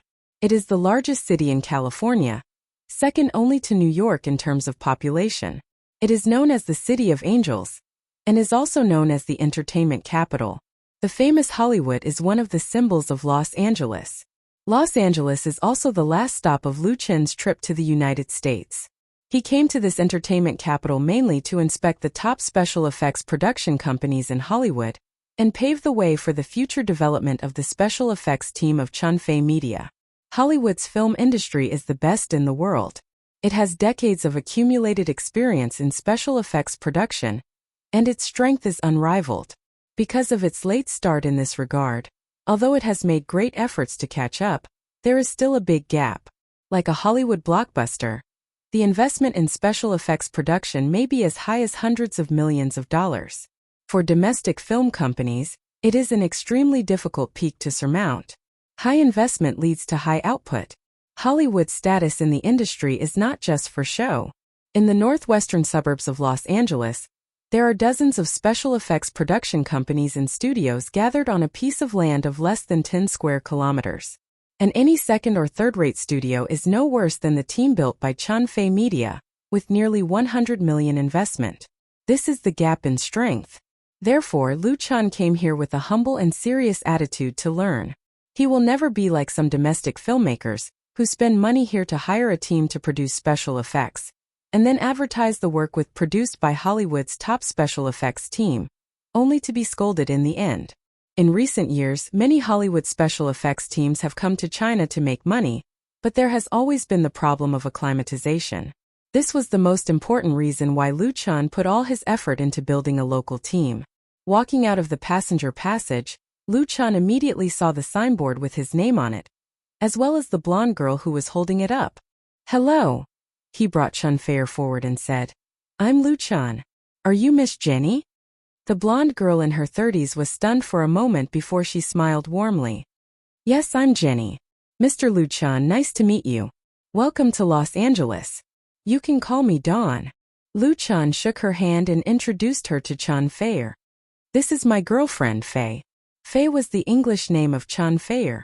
This Miss Jenny was the junior of Li Cha, the chief special effects artist of DreamWorks Special Effects Studio, a subsidiary of Chen Fei Media. She graduated from the University of Southern California, and also worked in special effects production. She was currently working for a special effects production studio called Blue Sky Digital. And this Blue Sky Digital was the focus of Lu Chen's visit to Los Angeles. As for this Jenny, Richard had already contacted her a long time ago. She would be in charge of receiving Lu Chen. "Hello, Fei." Jenny gave Chen Fei a warm hug, then said to Lu Chen very seriously, "Dawn, you have a charming girlfriend. I swear, Fei is the most beautiful Asian woman I've ever seen." Chen Fei pursed her lips and smiled happily. Her fame and popularity in China were no worse than Lu Chen's, but in the United States not many people knew her. Even if they introduced her, they would only say that she was Lu Chen's girlfriend. Although Chen Fei didn't mind, she still felt very happy to hear Jenny's praise. Lu Chen smiled and said, "Thank you, this is my luck." Jenny said, "You are a true hero. You deserve this kind of luck." Although this American chick wasn't very beautiful, her figure was quite good, and she was cheerful and enthusiastic, so they quickly got to know each other. Jenny drove a blue Toyota over, and drove the two of them to downtown Los Angeles. As she drove, she asked, "Dawn, how long are you going to stay in Los Angeles?" Lu Chen replied, 2 days, no more than 3 days at most.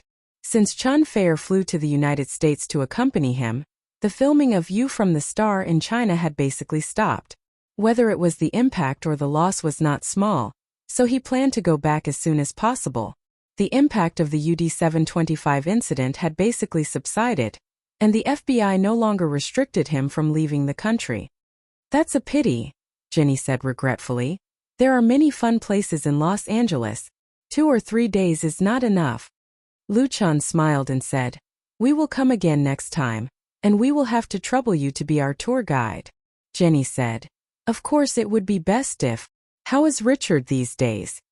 Luchan and Chanfei looked at each other and said, "He is very good. He is currently the chief special effects artist of our company." Jenny nodded, hesitated for a moment and then asked, "Is he married now?" Sure enough, there was something going on. Luchan replied, "No, as far as I know, he has always been single." Jenny nodded and said, "I've never been to the capital before." Luchan smiled and said, "Then you can fly over when you have time. Faye and I will treat you to the most delicious food in the world." There was no doubt that Chinese cuisine had a place in the world.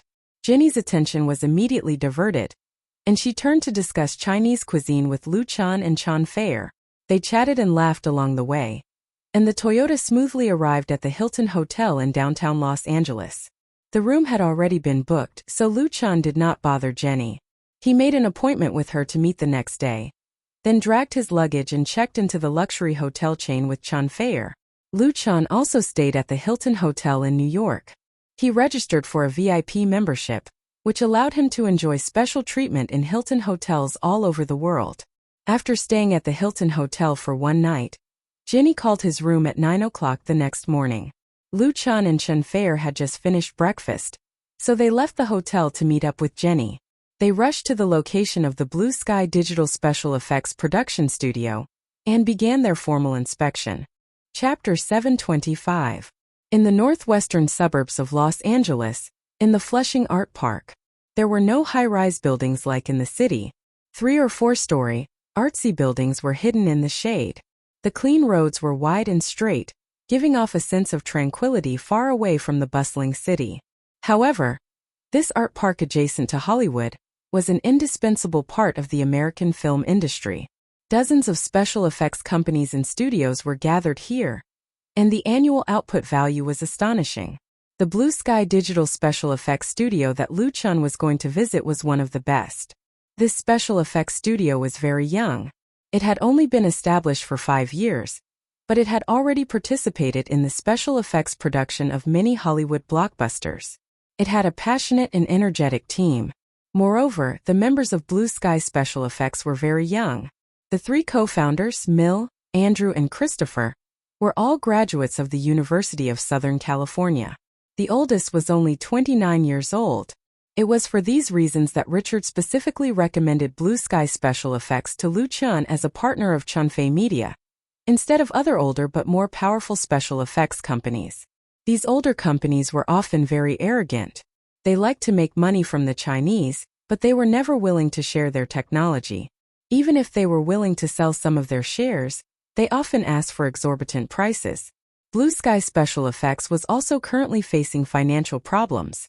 This studio did not have the problems of big companies, so it was undoubtedly a very suitable partner for Chanfei Media. The only problem was that Blue Sky Special Effects was not well known in the industry. Not many people in the country knew its name, but Richard was sure of their standards. If it wasn't for the fact that Dream Workshop had just received an advertising assignment, Richard would have flown over in person. Jenny's car stopped in front of a 4-story building. The circular building was shaped like a flying saucer. The silver-gray glass curtain wall on the surface shone brightly under the sunlight. The monument erected in front of the entrance door was inlaid with a row of different company logos and names. Blue Sky Studio was located on the 3rd floor of this building. Under Jenny's guidance, Luchan and Chanfei took the elevator to their destination. As soon as the elevator door opened, the camera flashes immediately lit up, shocking Luchan and the other 2. He saw a group of young men and women surrounding the elevator lobby. They were either holding SLR cameras or holding mobile phones. They looked like they were watching excitedly. "Mr. Luchan, welcome to our Blue Sky Studio." A young man in a blue t-shirt and jeans took the lead and extended his hand to Luchan with a smile. As soon as Jenny stepped out of the elevator, she immediately introduced to Lu Chan. "This is Mil Joyce, the CEO of our studio." Lu Chan suddenly reached out and shook hands with the other party. "Nice to meet you, Mr. Mil Joyce. Just call me Mir." Miller smiled and said, "They are all my colleagues. When they heard that you were coming, they all came out to welcome you." This was undoubtedly the effect of the hero's aura. Lu Chan smiled and said, "Hello." It didn't matter if Lu Chan greeted them, but the employees of the Blue Sky Studio immediately surrounded him like fans chasing after a star, asking for autographs, photos, and hugs. Then they uploaded the photos to their respective books. Lu Chan did not expect these Americans to be so enthusiastic, but after all, he was used to such situations. He handled it with ease and satisfied their requests one by one, making the atmosphere very harmonious. This also showed that the Blue Sky Studio was different from other large companies. The atmosphere itself was more relaxed, and the boss and employees were more like close friends, rather than a strict hierarchy of superiors and subordinates.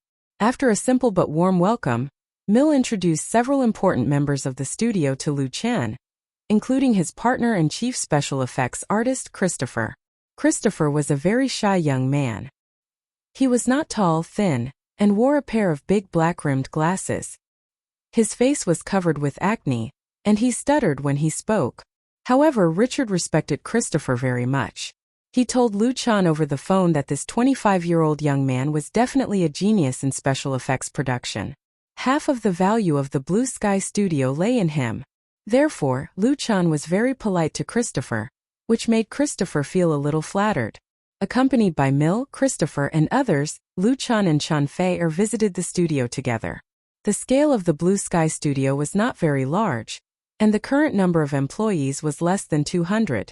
It could not compare to a large company that easily had hundreds or thousands of employees.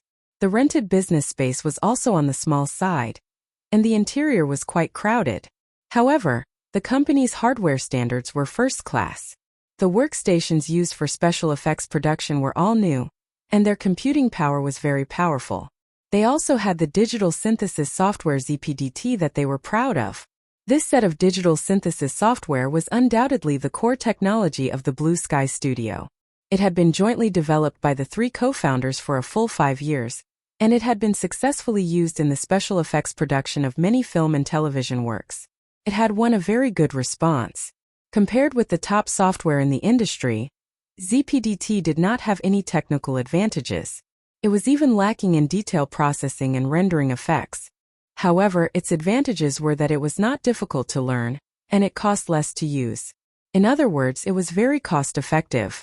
Moreover, the Blue Sky Studio also intended to further develop a more advanced version of ZPDT, but it lacked enough funds. At present, there were a lot of special effects production companies and studios in Hollywood, and the competition between them was very fierce. If a small company like the Blue Sky Studio could not maintain continuous technological progress and win more business, the result would either be bankruptcy or be swallowed up by a large company. Obviously, the three founders did not want to see either of these two outcomes, so they urgently needed external investment. Mir Chen's enthusiasm for Lu Chan is not just because he is now a popular hero. Lu Chan was rich. The CEO of the Blue Sky Studio had already learned about the strength of Chun Fei Media through Richard Cha. It was definitely a master who did not lack money, so he did his best to talk about his company's technical strength and bright future. To this end, he asked Christopher to demonstrate the special effects of the latest version 2.75 of ZPDT to Lu Chan. Not only that, but Mil also took Lu Chan to the only digital studio in the studio to let the latter personally experience the motion capture technology developed by the studio based on ZPDT. Chapter 726. Motion capture, or mocap for short, referred to the use of sensors, signal capture, data transmission, and data processing equipment to measure, track, and record the trajectory of an object in three-dimensional space, and finally establish the corresponding three-dimensional spatial coordinate data. This technology was first developed in the 1970s as a photographic image analysis tool in biomechanical research. As the technology gradually matured, it expanded to education, training, sports, computer animation, television, movies, video games, and other fields. In 2009, when America's most famous sci-fi director Mike Cate filmed the sci-fi blockbuster Starry Sky. The special effects CG was completed using motion capture technology throughout the entire process, achieving the perfect combination of motion capture technology in the film, making mocap a milestone in the film industry. Starry Sky was officially released in 2011, and the global box office exceeded $2 billion. It won 5 Academy Awards, as well as several Oscars for science and technology. Motion capture technology was indispensable. Since the success of Starry Sky, motion capture technology had become popular all over the world, and its development was extremely rapid. In terms of advanced technology, Hollywood's special effects companies were absolutely unparalleled in the world. In the past few years, China had also introduced a full set of motion capture technology, but the domestic special effects companies' mocap always had problems with stiff, unsmooth movements and poor details. There was a huge gap between the standards of Hollywood and mocap. Liu Chan had a certain understanding of mocap. This time in the United States, he was very concerned in this aspect because in the big Wuxia IP plan that he was going to create, it would inevitably involve a large number of motion capture technology, including movies, animation, games, and so on. Therefore, Miller's proposal was exactly what he wanted. Blue Sky Studios' mocap was not the best in the industry, but it had its own unique technology and patents. Compared to their counterparts in the United States, in addition to lagging behind in funds, technology, and personnel, the accumulation of technology research and technology patents was like heaven and earth. Small companies like Blue Sky Studio also invested a large amount of funds and manpower into technology research and development, forming their own advantages and patents. The digital studio it owned had an area of nearly 200 square meters and a height of 12 meters. It was transformed from the original open-air central garden of the building, and a large number of high-end equipment was concentrated in it. It was considered the studio's core asset. There were hundreds of optical cameras in the studio, which could record the target 360 degrees without any blind spots, and it was also equipped with a 3D holographic scanning system. When Mill introduced them to Liu Chan, there was an indescribable pride in his voice. "We are the best." He asked his staff to send him a set of black clothes and said, "This is the FGK data suit that our studio has registered and patented. It has 277 high-precision sensors that can capture the slightest movement. Mr. Liu Chan, do you want to try?" Liu Chan nodded. He was really interested. Miller smiled and said, "Very good. I'll get everyone to prepare. Please put it on first." It was not easy to put on the data suit. With the help of 2 professionals in the changing room, it took Liu Chan 20 minutes to put it on. The size of the data suit could be adjusted so it fit perfectly. Liu Chan tried it on and his joints were very flexible. There was no sense of obstruction. It felt like he was wearing a set of close-fitting underwear. However, it looked very high-tech. Nearly 300 high-precision sensors flashed a faint blue light after they were powered on, creating a psychedelic visual effect. Under the guidance of the staff, Liu Chan came in front of a huge green screen. 3 digital cameras were aimed at him from different positions. Mill stood at the side of one of the cameras facing Liu Chan. There was also a row of computer screens in front of him. The CEO of Blue Sky Studio said aloud to Liu Chan, "Liu, you can play freely. Do whatever you like. Walk, run, jump, whatever you like." Liu Chan's understanding of motion capture technology was limited to the relevant information. This was the first time he had experienced the magic of this technology. After getting used to the data suit, he began to move. Liu Chan did not follow Mill's suggestion. Instead, he improvised a set of mountain-crushing fist. Mountain-crushing fist came from Emo Rant's memory in the dream world. This set of fist technique was not a traditional martial arts routine, but a military boxing technique passed down from ancient times.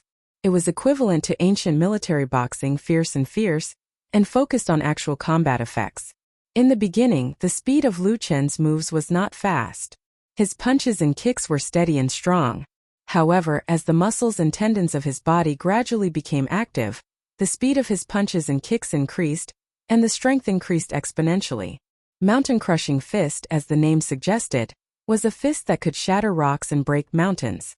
Although it was impossible to truly shatter a mountain in reality, the emphasis on strength and momentum was the essence of this set of fist techniques. The mountain-crushing fist that Liu Chan performed undoubtedly brought this essence into full play. The fist blasted forward, and the wind howled and awe-inspiring. In the studio, there were more than 20 people from Blue Sky Studio. Everyone's attention was on Liu Chen. At first, they were puzzled and did not understand what Liu Chen was doing. Liu Chen's movements were neither boxing nor judo. Could it be a Chinese style of acrobatics? However, soon the doubts, curiosity, and even mockery on their faces all turned into shock. Mill was dumbfounded.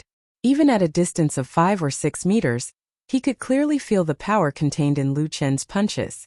Putting aside the unfamiliar feeling of novelty, Liu Chen's mountain-crushing fist also made him realize what was called the beauty of violence.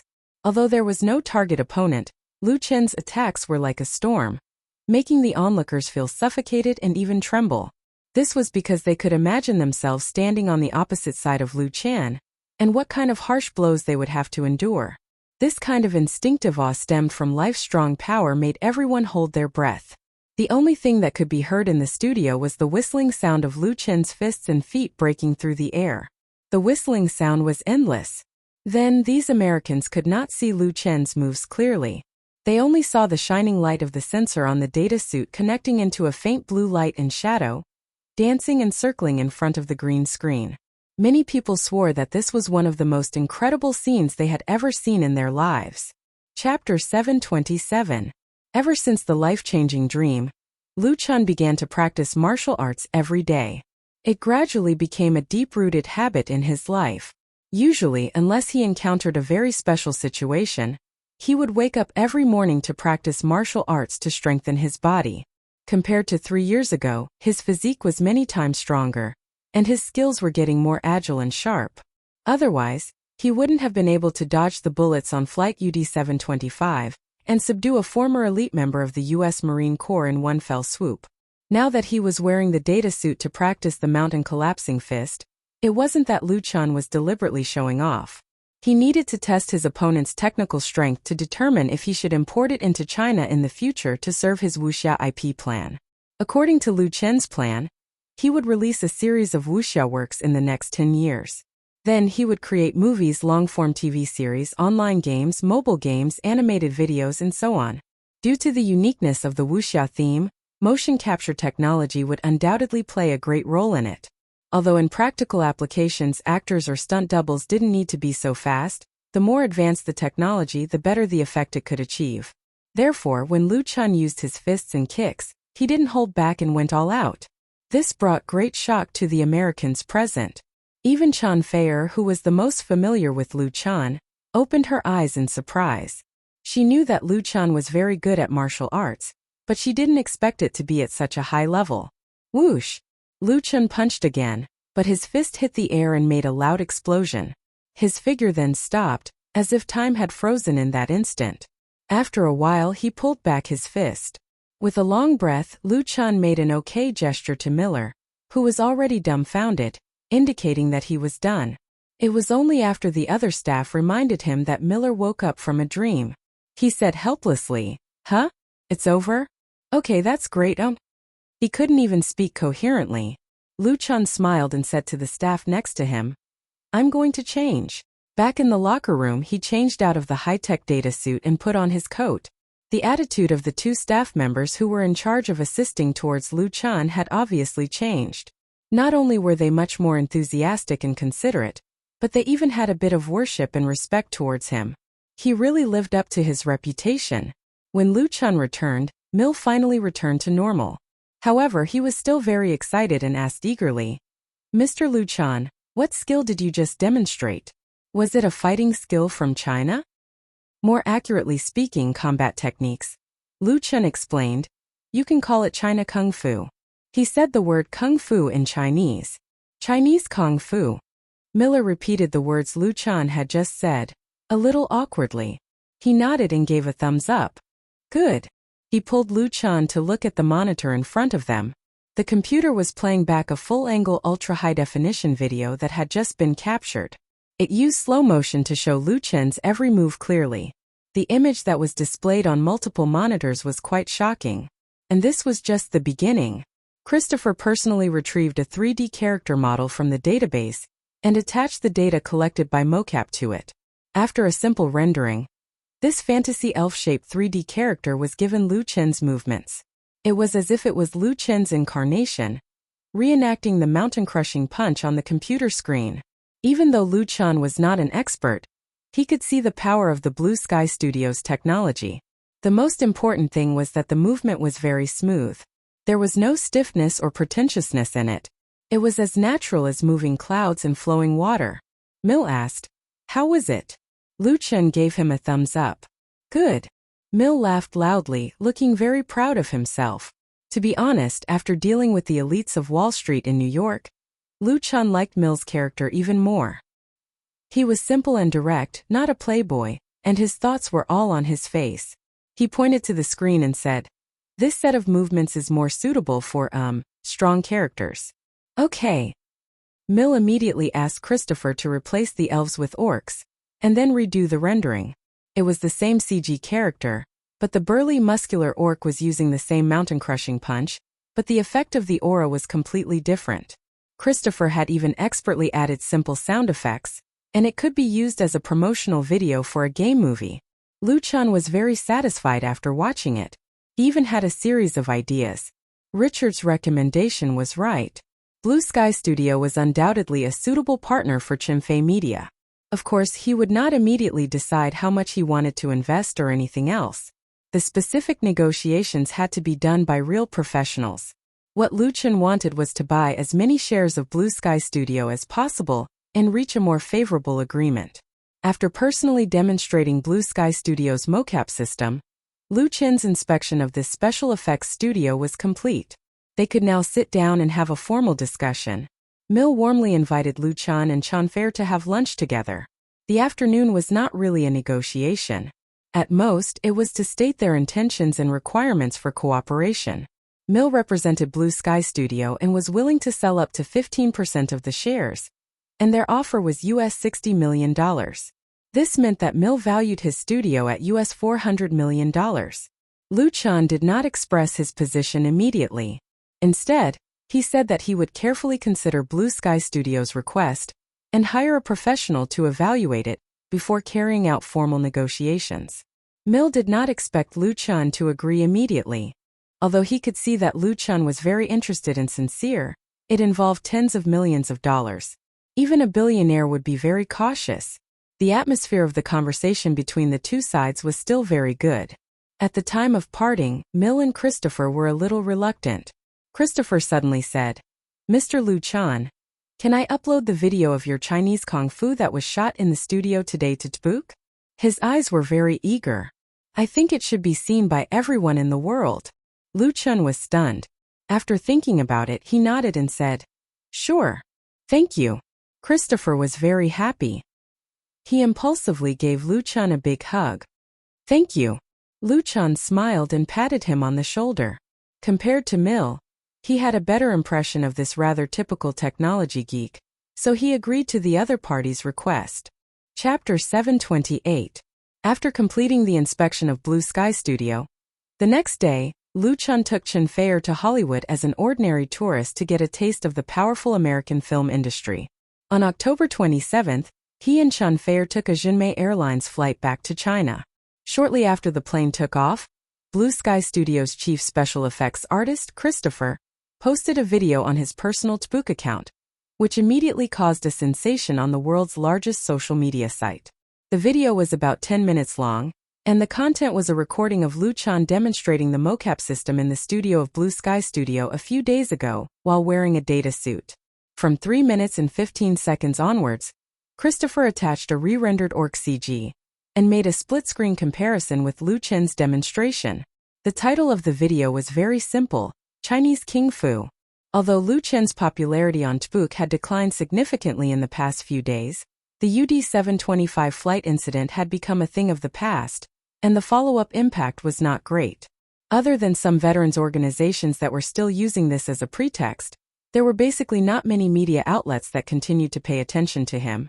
But thanks to the influence of Irene's talk show, Lu Chen's name was still in the top 10 searches, so Christopher's video with keywords was quickly searched, and then spread like a virus on Audiobook.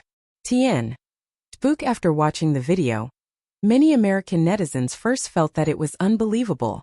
OMG, is this for real? Brothers, don't be fooled. This is a special effects video with special effects. It's impossible to be that fast.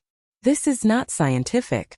He must have turned on the video acceleration function. Don't forget, the host is a special effects artist. Chinese Kung Fu. I can only say that it's too amazing. It beats Taekwondo and boxing in seconds. The video is accelerated. Can't you see the time displayed on it? The magical Chinese. What they exclaimed and ridiculed was precisely the speed that Liu Chan displayed when he practiced the mountain-crushing fist. It was as swift and violent as a violent storm, causing people to be completely overwhelmed by it. Even the naked eye was unable to see the moves clearly. However, that kind of sharp power could still be clearly felt through the screen. This kind of combat technique that condensed skill, strength, and momentum gave people a great visual impact. Although it also belonged to the category of fighting, the beauty of that violence was truly breathtaking. If Liu Chan wasn't wearing a data suit but a samurai suit, the effect would be even stronger. Christopher might have realized this, so he added a comparison CG, perfectly presenting Liu Chan's mountain-crushing fist on the meticulously rendered CG orc warrior, giving the viewer a different visual impact. The comments on Audiobook were more turbulent than the tide. Is this a movie or a game? No matter what it is, if it has such an effect, then I will definitely support it. It's really great. After watching this video, I want to learn Chinese Kung Fu. Can anyone teach me? I still can't believe it's real. Soon, professionals jumped out and said that according to their work experience, the video was completely real, without any editing or acceleration, especially the latter part, which was very important. At this time, the doubts turned into amazement. Some people compared the two videos of the UD-725 flight and Blue Sky Studio and thought that Liu Chen's skills and strength had indeed reached some kind of human limit, which was why he could create such an unbelievable miracle. In just 2 hours, Christopher's video had more than 1 million views, and the number of likes and forwards had reached hundreds of thousands. Chinese Kung Fu then appeared on the homepage of Audiobook. This was the first time the term Chinese Kung Fu appeared on the media and the internet. Then, it was known by everyone in the years to come and was included in the English dictionary. This term also had an inextricable connection with Liu Chan, and had been firmly with him for life. As the video continued to be forwarded, the number of Christopher's Audiobook fans soared by 100 times, and even Blue Sky Studio became famous. Many people Christopher or sent private messages to ask various questions about Liu Chan and Blue Sky Studio. Christopher was silent for a long time, then said through his personal Audiobook that the video was absolutely real, and did not answer the other questions. Interestingly, the netizens on Audiobook quickly shifted the focus of the debate. They were no longer obsessed with the authenticity of the video, but instead discussed Liu Chen's Chinese Kung Fu, boxing or kickboxing, which was better. The United States accounted for 3 of the 5 major boxing organizations in the world, and the 2 major kickboxing professional competitions were also held in the United States. These 2 professional fighting competitions had countless audiences in the United States, and many well-known champion boxers in the United States emerged. In addition, Taekwondo, Judo, and so on also had a certain market size in the United States. As the saying goes, there is no first place in literature and no second place in martial arts. The question of which was better, boxing or kickboxing, had always existed. Although the two could not be directly compared because of the different rules, the discussion on the internet was in full swing. Now that Chinese Kung Fu had suddenly appeared, there was a clear difference between boxing and kickboxing, so it was inevitable that some people would compare them, and the topic became very hot. As a result, 7 hours after Christopher's video was released, the defending champion of the AFS middleweight gold belt in the American Kickboxing Professional League, Jack Ross, posted on his Audiobook, expressing his interest in having a spar with Liu Chan. Jack Ross had won the AFS middleweight gold belt 3 times in a row. The number of fans on Audiobook was as high as 10 million, and he could be said to be famous in the United States. His challenge undoubtedly added a fierce fire to this debate. It burst into flames. While the social media in the United States was stirred up by Chinese Kung Fu, the flight that Liu Chan and Chen Feier took landed on the runway of the Capital International Airport. Home. Liu Chen's mood was completely relaxed. He had been in the United States for almost 10 days, experienced a mid-air crisis, then became a hero in the United States, and then appeared on Irene's talk show. It was really too exciting and colorful.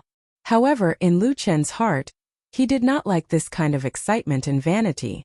If he had a choice, he would rather complete this trip to the United States safely. Fortunately, he was accompanied by the person he loved the most. Perhaps after experiencing that dream, he was destined to not live a peaceful life. This was particularly felt when Lu Chen and Chen Fei walked out of the passenger passage together. Chapter 729. Click. Click. The sound of the camera shutter was like rain hitting on a banana leaf, and the flash was blinding. Outside the exit of the passenger passage, there were countless reporters with all kinds of cameras that made people dumbfounded.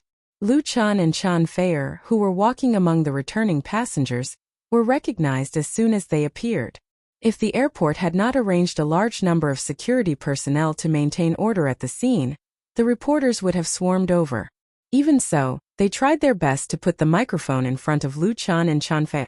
Mr. Lu Chen, can you talk about your trip to the United States? How does it feel to be an American hero? Can you say a few words? Miss Chen Fei, what do you think? Lu Chen, Jack Ross challenged you. Will you accept it? Yes, can you say a few words? Lu Chen. Lu Chen had seen a lot of big scenes, but the scene in front of him still made his scalp tingle. If he had known this would happen, he would have taken the VIP passage. He did not expect these reporters to be so powerful. The information about his and Chen Fei's return flight was leaked. Not only did a large number of reporters come to the scene, but many fans came to pick them up. Under normal circumstances, Lu Chen would interact with these hardworking fans, sign autographs, take pictures with them and so on. But today he really could not.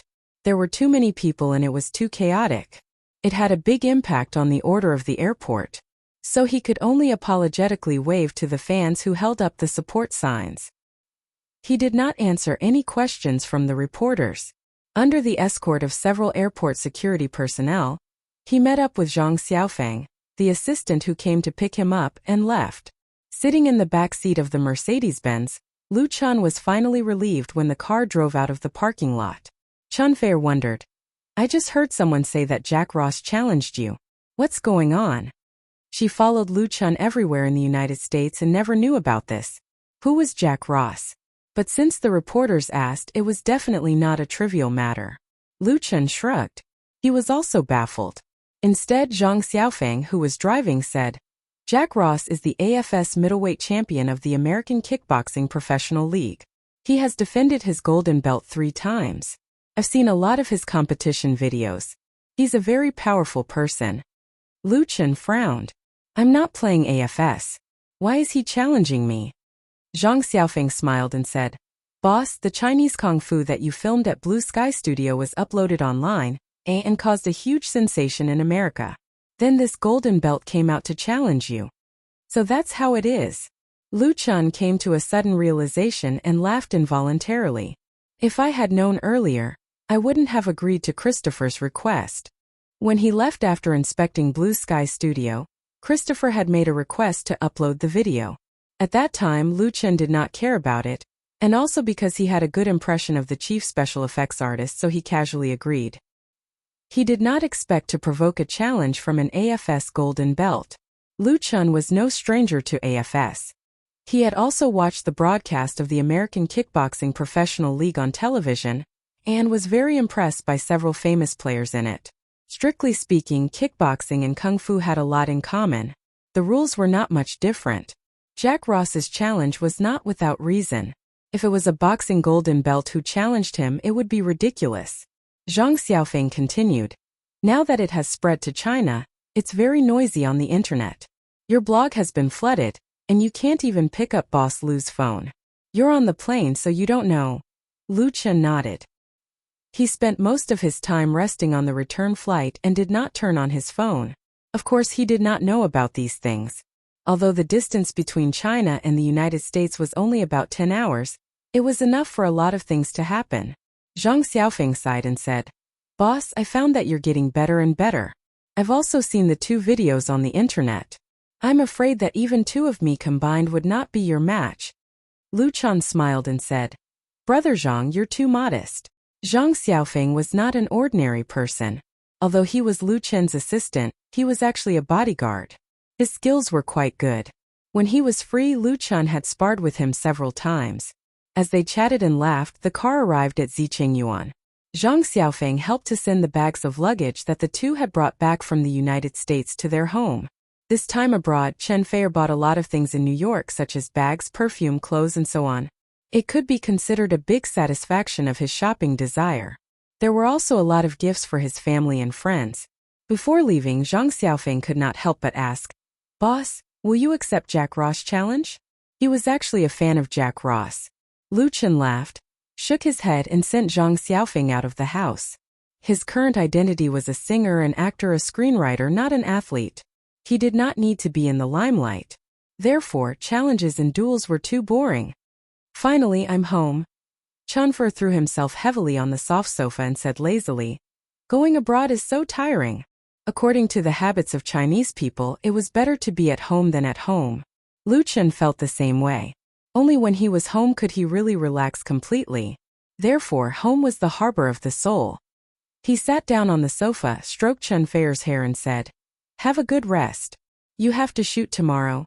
The shooting of You from the Star has been suspended because of the two of them." "Ah." Chen Feier grabbed a pillow and threw it on him. She said coquettishly, "You're so annoying. You just came back and you're talking about work. I don't want to shoot, I don't want to work, I don't want to do anything." Lu Chen laughed and said, Well, you can do whatever you want. That's all right, right?" Although Chen Feier was older than him, sometimes she was very childish, and he had to coax her to make her happy. Perhaps the two of them lived like this. Occasionally quarreling was also very sweet. He reached out and held Chen Feier in his arms. The two of them quietly enjoyed their own warm time. But good times were always short-lived. The sound of the key opening the door interrupted Lu Chen and Chen Feier's tenderness. Lu Shi came. The two of them quickly sat up straight. Lu Shi had the key to the house. Since she could not get through to Lu Chen's phone, she came to the door in person. "You two, why didn't you call when you came back? Sister is here to denounce us." Chapter 730. Lu Shi came over with a big basket of food and vegetables, and she had a lot of things she wanted to say. "Don't be so impulsive next time. Think about your family. If something happens to you, what will happen to us in Feier? Don't think that you're strong now." What made his sister angry was still the UD-725 incident. Although it had been more than 10 days, she still had a lingering fear. She grabbed Lu Chen's ear and scolded him endlessly, as if she would scold him for 3 days and 3 nights. Lu Chen smiled bitterly and could only let her scold him without daring to refute. But he didn't feel the slightest dissatisfaction or disgust in his heart. Instead, he deeply felt the deep sibling love that Lu Shi had for him. So he didn't feel uncomfortable listening to her. Instead, he felt a strong sense of warmth. Chen Feier watched with a smile on the side, without the slightest intention of dissuading her.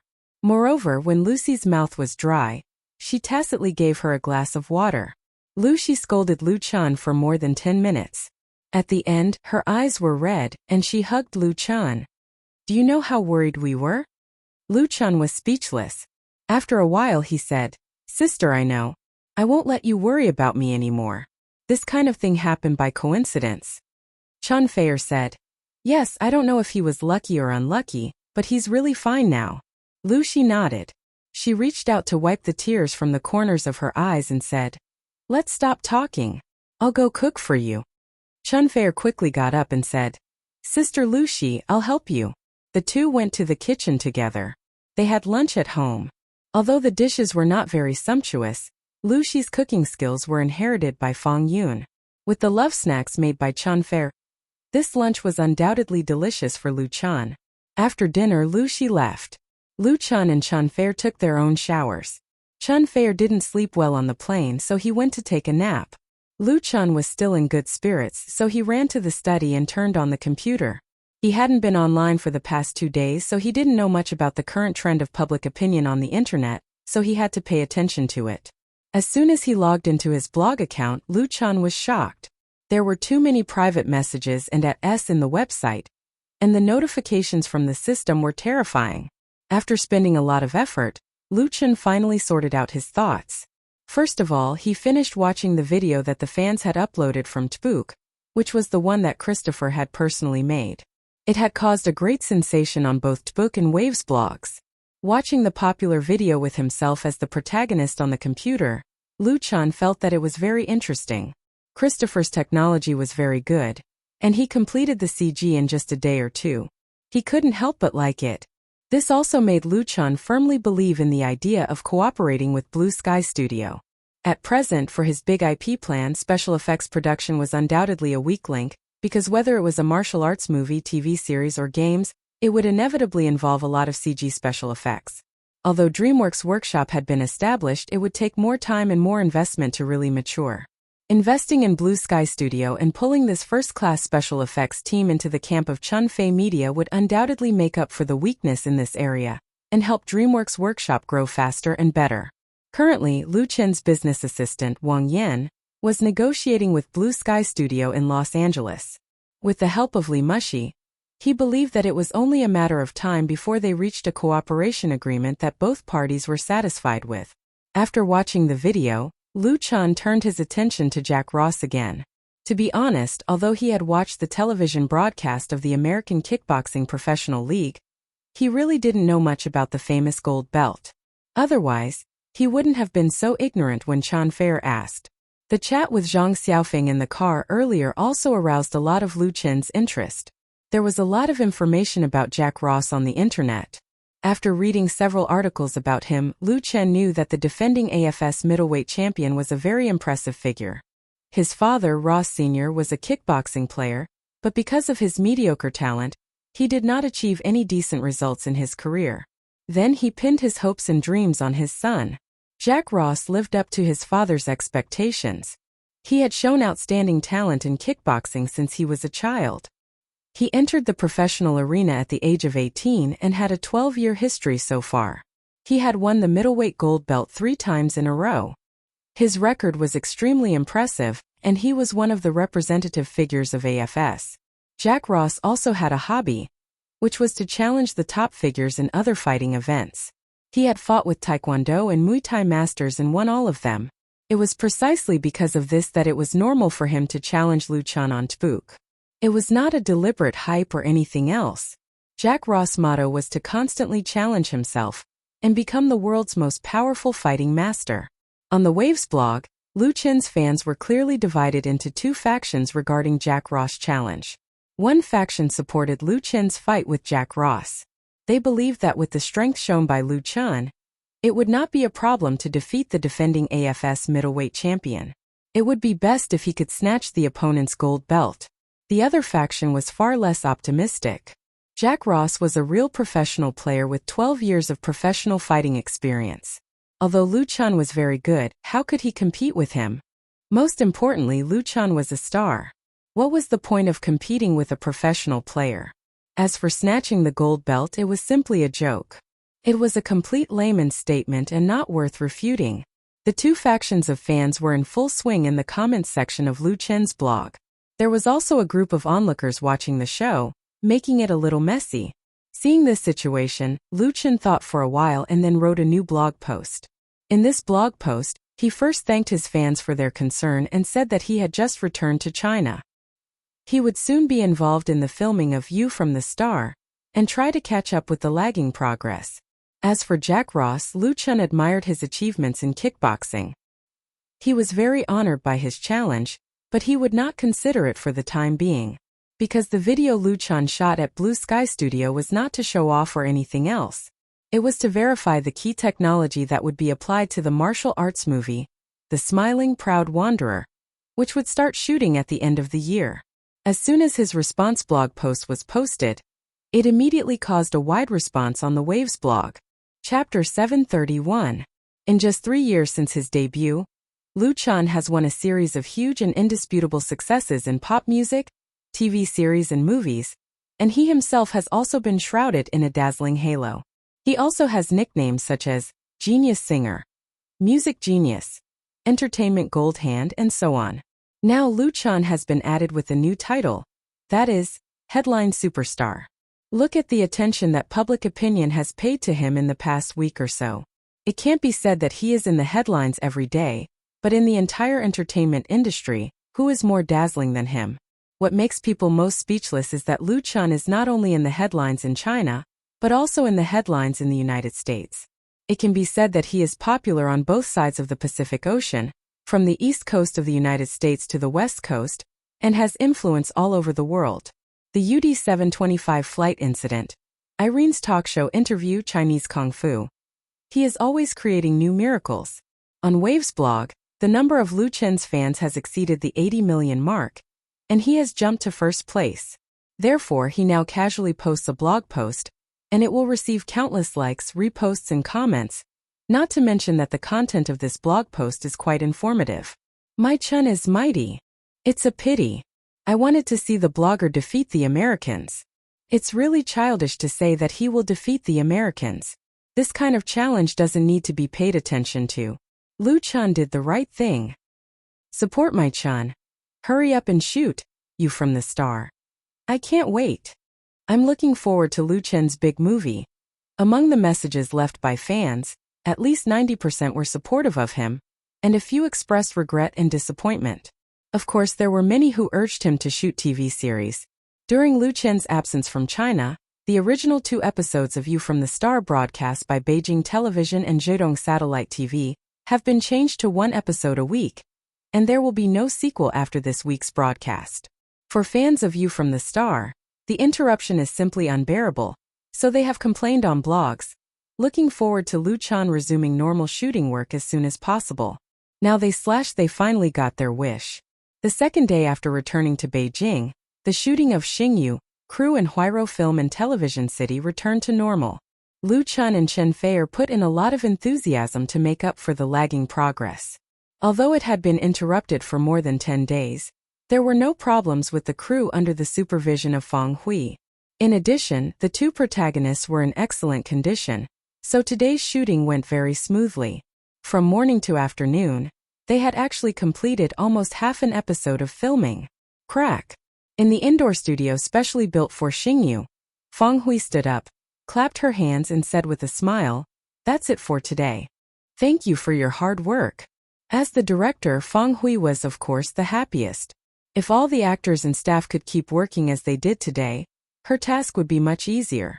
During this time, Lu Chan had been in the limelight in the United States, but she was under pressure from 2 TV stations. They didn't dare to rush Lu Chan, so they could only find a balance from her.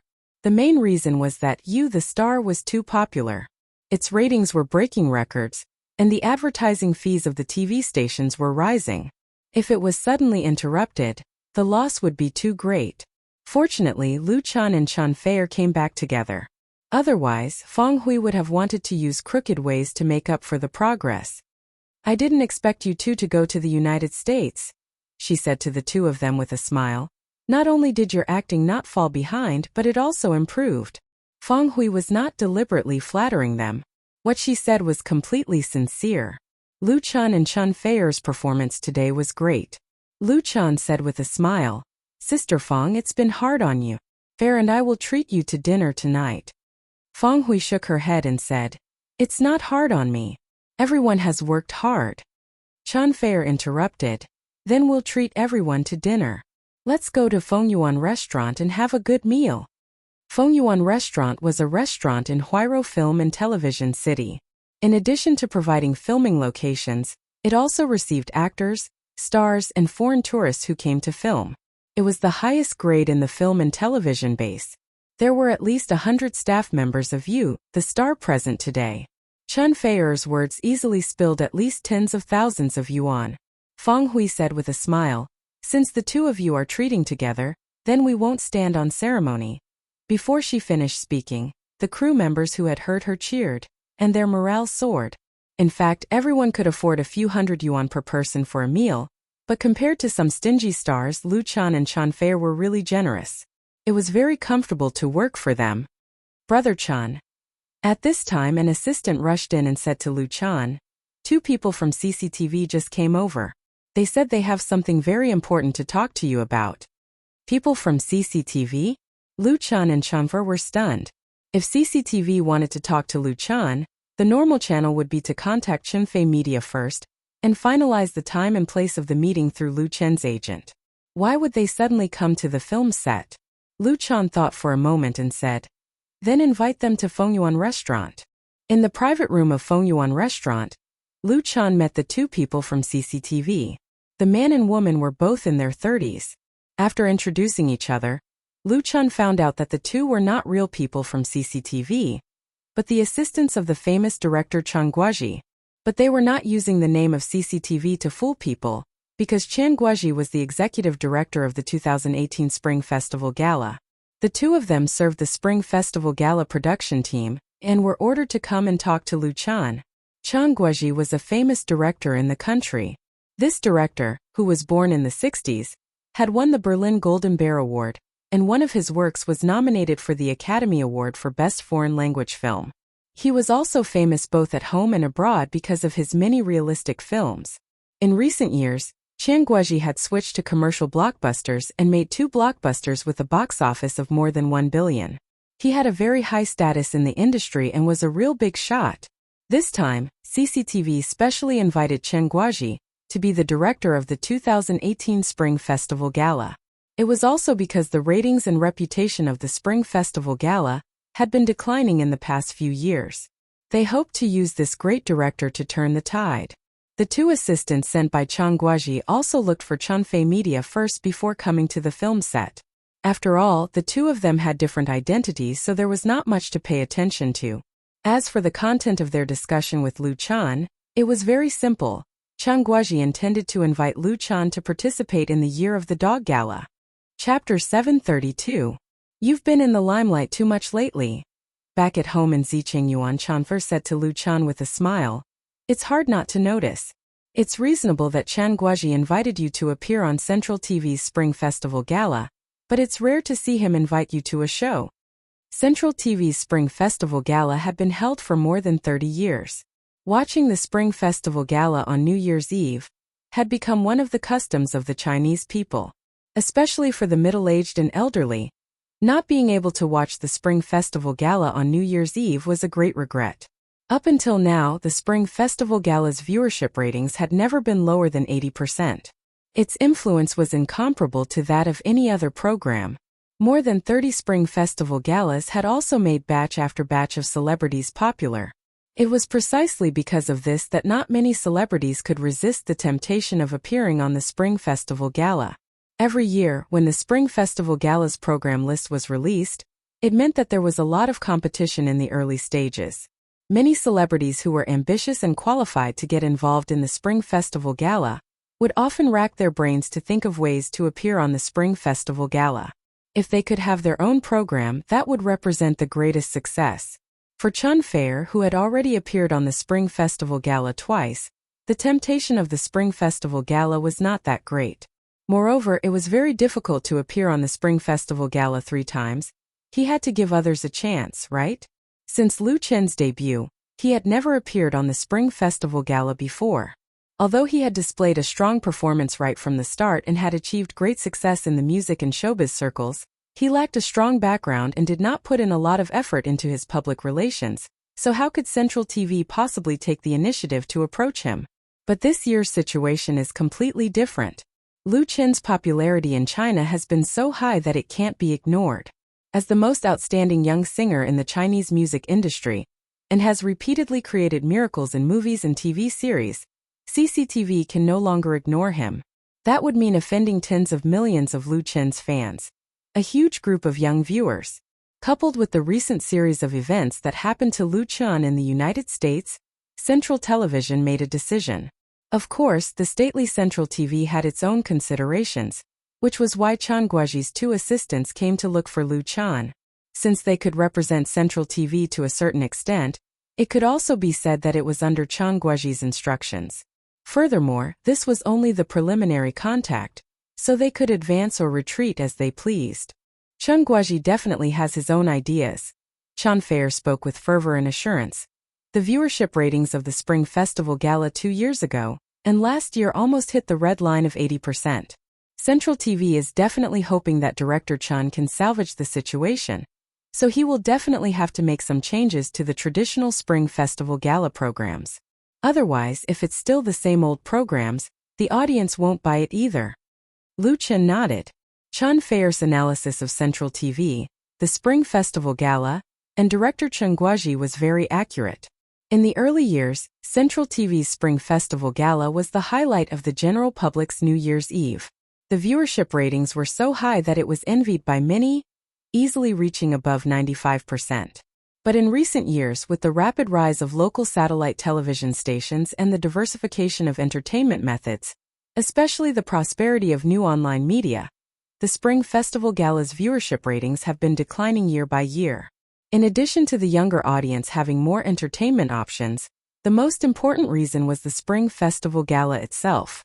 It lacked good creativity and concept, and there were too many familiar faces coming and going.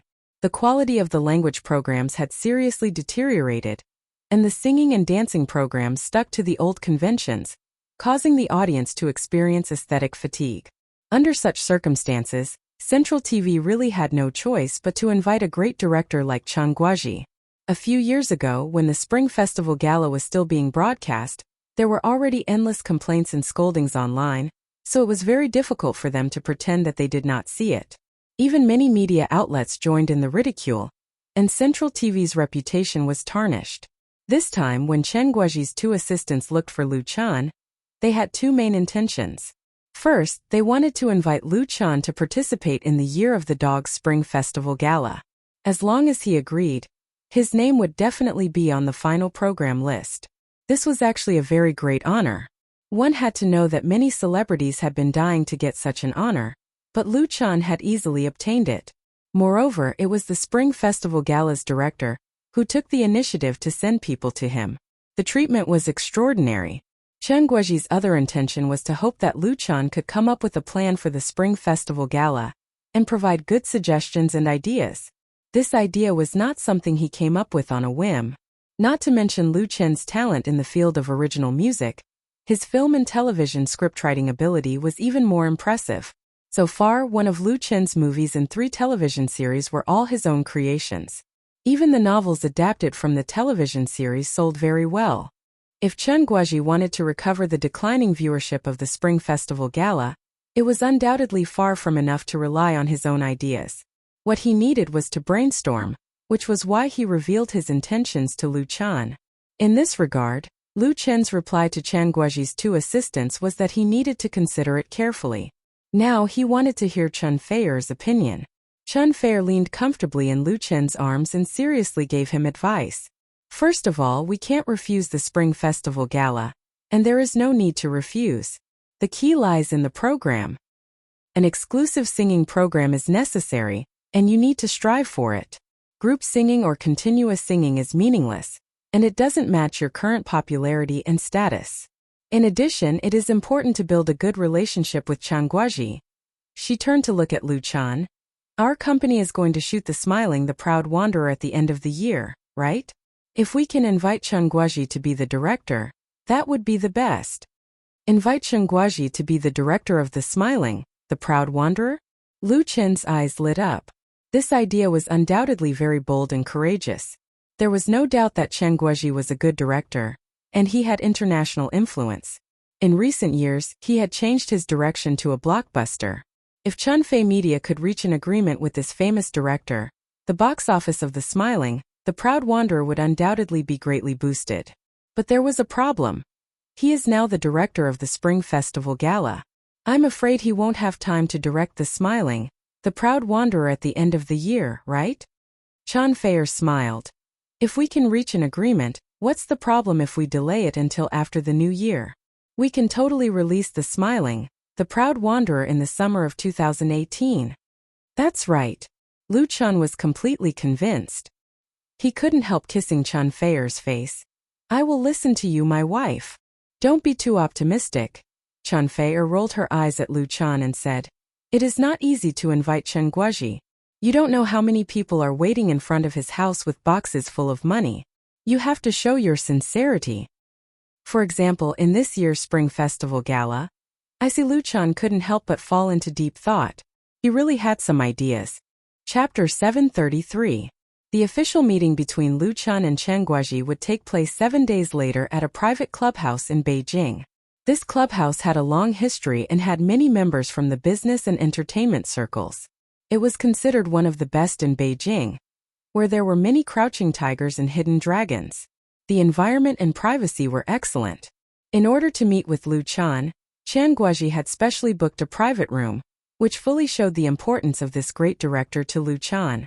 There were only 4 people from both sides meeting. Lu Chan brought Chen Fei, and Chen Guoji brought his assistant.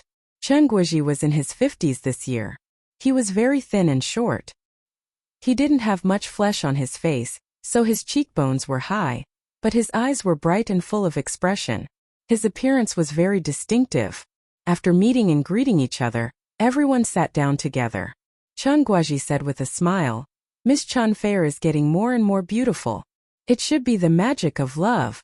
The great director actually made a joke with Chen Fei, which immediately made the atmosphere in the private room relaxed.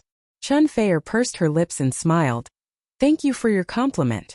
You are also getting younger." She had worked with Chen Guoji before, and had a cameo role in one of the latter's movies. But speaking of which, the two sides hadn't seen each other for several years. The entertainment circle wasn't big. Some people could bump into it every day, but it wasn't small either. It was bustling with people coming and going, and it had an iron camp and flowing soldiers. In response to Chen Fei's slightly teasing response, Director Chen stroked his sparse hair and said with a wry smile, "I'm old. My romantic life will always be blown away by the wind and rain. Now it's the world of you young people."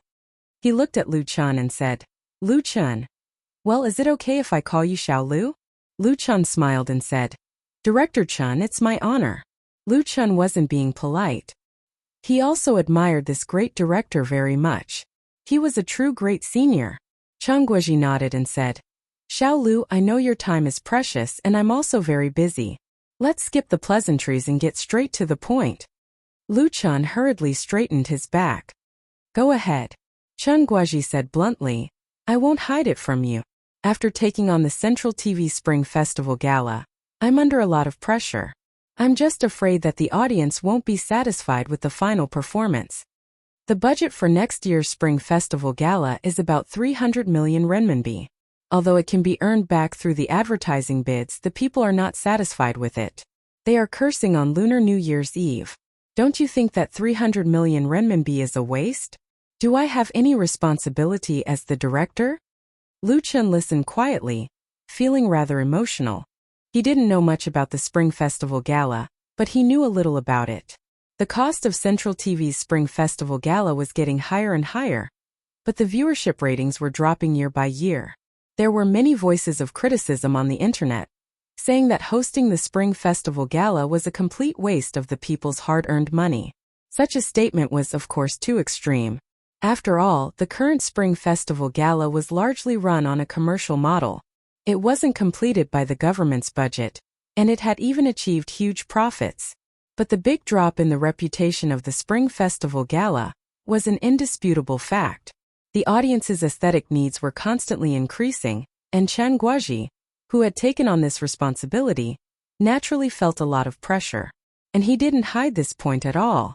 Currently, there are about 500 to 600 performances that have been submitted.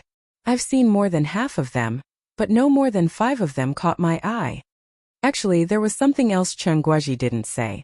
That was, as the director of the Spring Festival Gala, he did not have full authority to choose the performances. This was because there were too many people eyeing this area, and it would affect the interests of all parties involved. Chen Guoji's intention was to try his best to get as many high-quality performances on the Spring Festival Gala as possible within the scope of his authority, so that the ordinary audience would be satisfied and happy to watch it. However, it was really not easy to achieve this.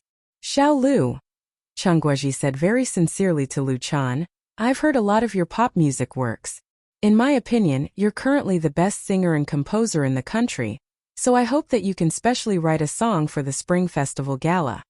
As for the form of the work, it's entirely up to you to decide." In fact, Chen Guoji had already expressed his intentions to Lu Chan in advance through his assistant. Now that he said it again, it was undoubtedly to emphasize the importance and trust he placed on Lu Chan. It must be known that Lu Chan and Chang Guozhi did not know each other at all. The two of them had never had any contact with each other. This kind of importance and trust was very valuable, especially when it was placed on the big stage of Central TV's Spring Festival Gala, that was watched by hundreds of millions of people. This made even Lu Chan feel the pressure. He and Chan Feier looked at each other, and the latter smiled and nodded. Lu Chan took a deep breath and said, "Director Chan, thank you for your kindness. In fact, I also prepared 2 works for you this time. Please guide me." As soon as his voice fell, Chan Feier took out a professional portable music player with headphones and 2 bound music scores from his bag. They were placed in front of Chan Guozhi. Looking at the player and the music scores in front of him, Chan Guozhi was really surprised. He did not expect that Lu Chan would be so well prepared. He actually brought his works directly, and it was 2 works. After all, he was a young man. Apart from being surprised, Director Chan felt a little uncomfortable in his heart, because he felt that Lu Chan was probably famous at a young age. In addition, he had been in the limelight recently, so his performance was a little impetuous. This was a program that was going to be on the Spring Festival Gala, and he attached so much importance to it. Lu Chan actually used a week to write 2 works and put them in front of him. Even if he was a real genius, could he guarantee the quality that matched the Spring Festival Gala? Of course, on the surface, Chan Guozhi just showed an appropriate look of surprise, and then said with a smile, "Then I really want to listen carefully." He picked up the headphones and music scores, and asked his assistant to help him turn on the player. He began to listen to the works brought by Lu Chan on the spot. When he first listened to the first song, Chan Guozhi was very disapproving. But when he heard the first sentence of this song, his expression changed.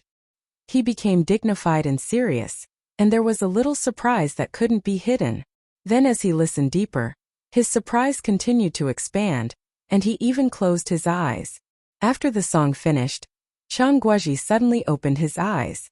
He first pressed the pause button on the player, and then he couldn't wait to take off the headphones and asked Lu Chan, "This song, did you really write it specifically for the Spring Festival Gala?"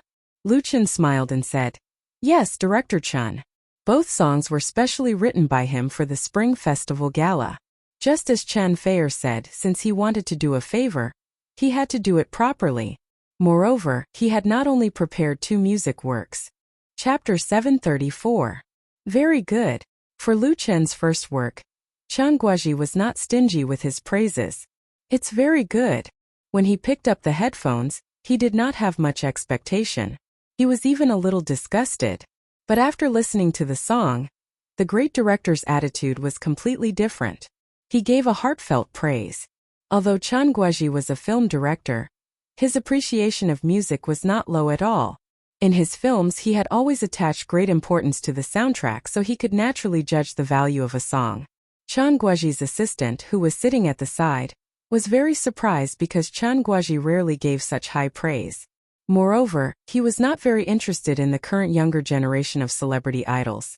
It was already very rare to get a not bad evaluation from him. At Chan Guozhi's status and level, he did not need to flatter Lu Chan at all, even if the latter was the most popular star artist in the country. Therefore, his praise was full of gold. To put it bluntly, if these 2 sentences were spread out, it would be enough to be on the front page of the entertainment section of many media outlets. Lu Chan said modestly, "Thank you for your praise, Director Chan." Chan Feier secretly gave him a thumbs up.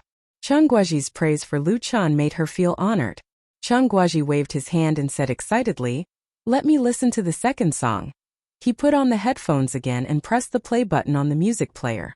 5 minutes later, after listening to the second song, Chan Guozhi unexpectedly fell into silence. He seemed to be thinking about a very profound question and did not speak for a long time. Fortunately, everyone was patient enough and waited quietly. After a long time, the great director let out a long sigh and said, "I'm very conflicted right now." Lu Chan and Chan Feier couldn't help but look at each other. Chan Guozhi continued, "These 2 songs are really too good. I don't know which one to choose for the Spring Festival Gala. You should know that in principle, a star can only participate in 1 show on the Spring Festival Gala. As the world's highest-rated and most-watched large-scale variety show, there was no doubt about the influence of Central TV's Spring Festival Gala. In particular, it made program resources exceptionally precious. There were too many programs that wanted to be part of the Spring Festival Gala. The programs selected by a local government often had to go through many trials and pay a very high price to finally be able to make it onto the stage that everyone was watching. As for the influence of the Spring Festival Gala on the celebrities, it was needless to say. Therefore, the Spring Festival Gala had a tacit rule that a celebrity could only participate in one show. Otherwise, it would be too hateful. Now that Lu Chun had brought 2 songs, of course he had to participate in his work, otherwise it would be unreasonable. Chen Guoji liked both songs very much. They couldn't possibly let Lu Chun go on 2 shows in a row, right? That would be breaking the rules. Although he held considerable authority as the executive director of the Spring Festival Gala, it was not a good precedent to set. That was why he felt conflicted. Understanding Chen Guoji's thoughts, Lu Chun suddenly smiled. Director Chan, you don't have to be conflicted. I just want to participate in the first song. As for the second song, I'm willing to give the copyright to Central TV's Spring Festival Gala for free. He only took 2 days to compose these 2 works, and then recorded a demo in Chimfei Media's recording studio. Chen Guoji had a copy of the demo in his hand. Lu Chun had discussed it with Chen Feier before, so he knew the rules of the Spring Festival Gala. Therefore, he had never thought that he would have to go on 2 shows. The second song was used as a favor. Whether it was given to Central TV or to Chen Guoji, it was very worth it. The copyright to Central TV's Spring Festival Gala for free? Chen Guoji's thoughts were immediately led astray. His eyes suddenly lit up and he clapped his hands. Not bad, the second song is actually more suitable for bel canto singing. It's very good as the finale. The way he looked at Lu Chun changed. Xiao Lu, you're really good. Chen Guoji had seen many young celebrities, but it was really rare to see a young celebrity like Lu Chun who was talented and knew his limits. He was indescribably satisfied. He had really made the right decision this time. Chen Guoji's assistant was taken aback. He wanted to complain, boss, is it really okay for you to praise me like this? Chen Guoji's appreciation for Lu Chun was completely shown on his face. Well, since the first song is a group singing, Director Chan pointed to Lu Chun and Chen Feier respectively. Then you 2 can do it together. Ah! Chen Guoji's suggestion was completely unexpected by Lu Chun and Chen Feier. Chen Feier said with a wry smile, Director Chun, I've been on the Spring Festival Gala twice. In the pop music world, although she was not the only female singer who had been on the Spring Festival Gala twice, there were really very few. As for those who had been on the Spring Festival Gala 3 times, there was no one. And non-pop singers had been on the Spring Festival Gala 10 times. They could be called the real evergreen of the Spring Festival Gala. For Chen Feier, the temptation of the Spring Festival Gala was not too great, but it was another matter to be with Lu Chun, so it was definitely a lie to say that she was not tempted. Chen Guoji smiled and said, What's wrong with being on the Spring Festival Gala twice? I remember that the last time you were on the Spring Festival Gala was 13 years ago. It's been 5 years. There's no problem at all. He took 2 of Lu Chen's songs and could only give Lu Chun a performance, so he had the idea of making up for it. It just so happened that Chen Feier was there. And the first song was a group singing, so he simply pushed the boat along with the current. Chen Feier thought for a moment and said decisively, Thank you, Director Chan. Since Chen Guoji had said so much, it would be too pretentious to refuse. Chen Guoji laughed and said, You're welcome. If you want to thank someone, you should thank your boyfriend. Chen Feier couldn't help but turn her head to look at Lu Chun. Her eyes were full of tenderness and sweetness. Lu Chun smiled and reached out to hold her little hand.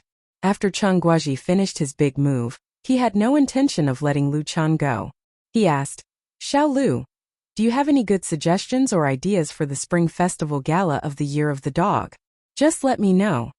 He found Lu Chun pleasing to the eye and also had the idea of brainstorming. In fact, he had already gained a lot by receiving 2 excellent original works. Chen Guoji asked casually, but to his surprise, Lu Chun actually had a trick up his sleeve. He asked Chen Feier to take out another piece of paper. There's a song. Chen Guoji was really surprised. No way? Lu Chun shook his head and said, It's not a song. Director Chen, please